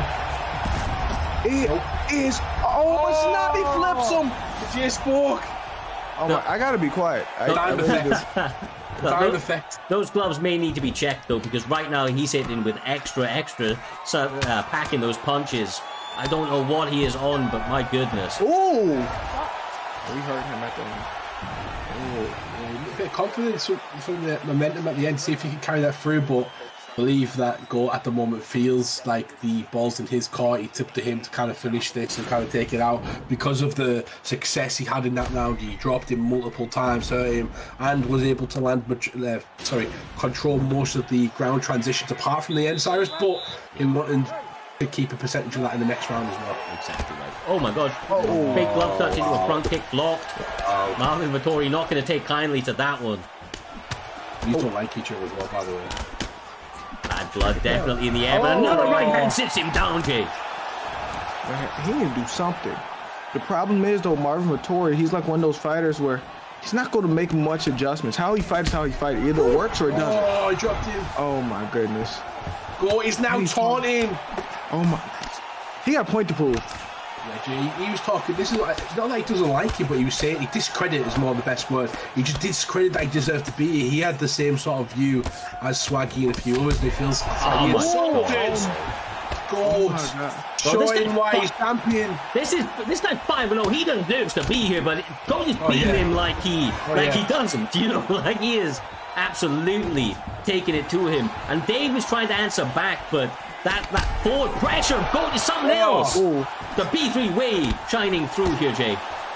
I think he's swinging at him because I said that Smudger was going to dog walk him last week, but yeah, he's showing that he's that dude right. Defending his belt. He's trying to prove a point here. He looks even better than before, which is so crazy. I don't even want to say Dave's not out because I think he is, but you know he's still in the fight, but he needs to do something spectacular. I think he's unconscious. He's a miracle. And he bobbed. I didn't see the punch. That was the KSI elbow right there. But let's just talk about Go MMA retains his belt, Cyrus. Yeah. Give him the belt if you want to give him it. Yeah, and still, brother, B3 goddamn Goat. He took his time. He worked and fought through the fucking gauntlet to get there. He secured that belt, and now this was his first defense. He did so in such an emphatic style. I think that it is easy to say that this man has performance of the night here this evening. Came out there and, like I said, up against a 5-0 guy, man. This guy was undefeated 5-0. He just treated him like he was nothing. It was, you know, like he was just fighting himself almost. It was basically the only person that could beat Goat was himself in that situation. Because genuinely the best he's ever looked, Jay. I mean, you've seen this guy's career blossom throughout the time here at Primetime MMA, and I mean, let's be straight up. He has never looked as good as he does right now. Yeah, it's like he got even better. He got the belt. He got more than 30% better. He got about 60, 70% better, and he was already a good player. So I'm interested to see how long he holds his belt and how he can continue to improve. Yeah, exactly right. Oh my God. Wow. It's been an emotional roller coaster of an event here at Primetime 96, and we continue to step up the levels each week that we step forward. Next weekend, of course, we will be having Primetime 97. Wrong graphic at the end there, ignore that, people. But the stream is ending. We appreciate each and every one of you. The support has been sensational. All the bitties, the subs, the follows, just the general support that you guys have been giving is truly felt. And wow, we love to do it here. It is an amazing community that continues to grow at a rapid pace. So strap in, and we will be back next Saturday, the same time, 8:30 British summertime now, and 3:30 Eastern for more carnage in the cage. Until then, join the raid at the end. Stay safe, and much love from PT and again.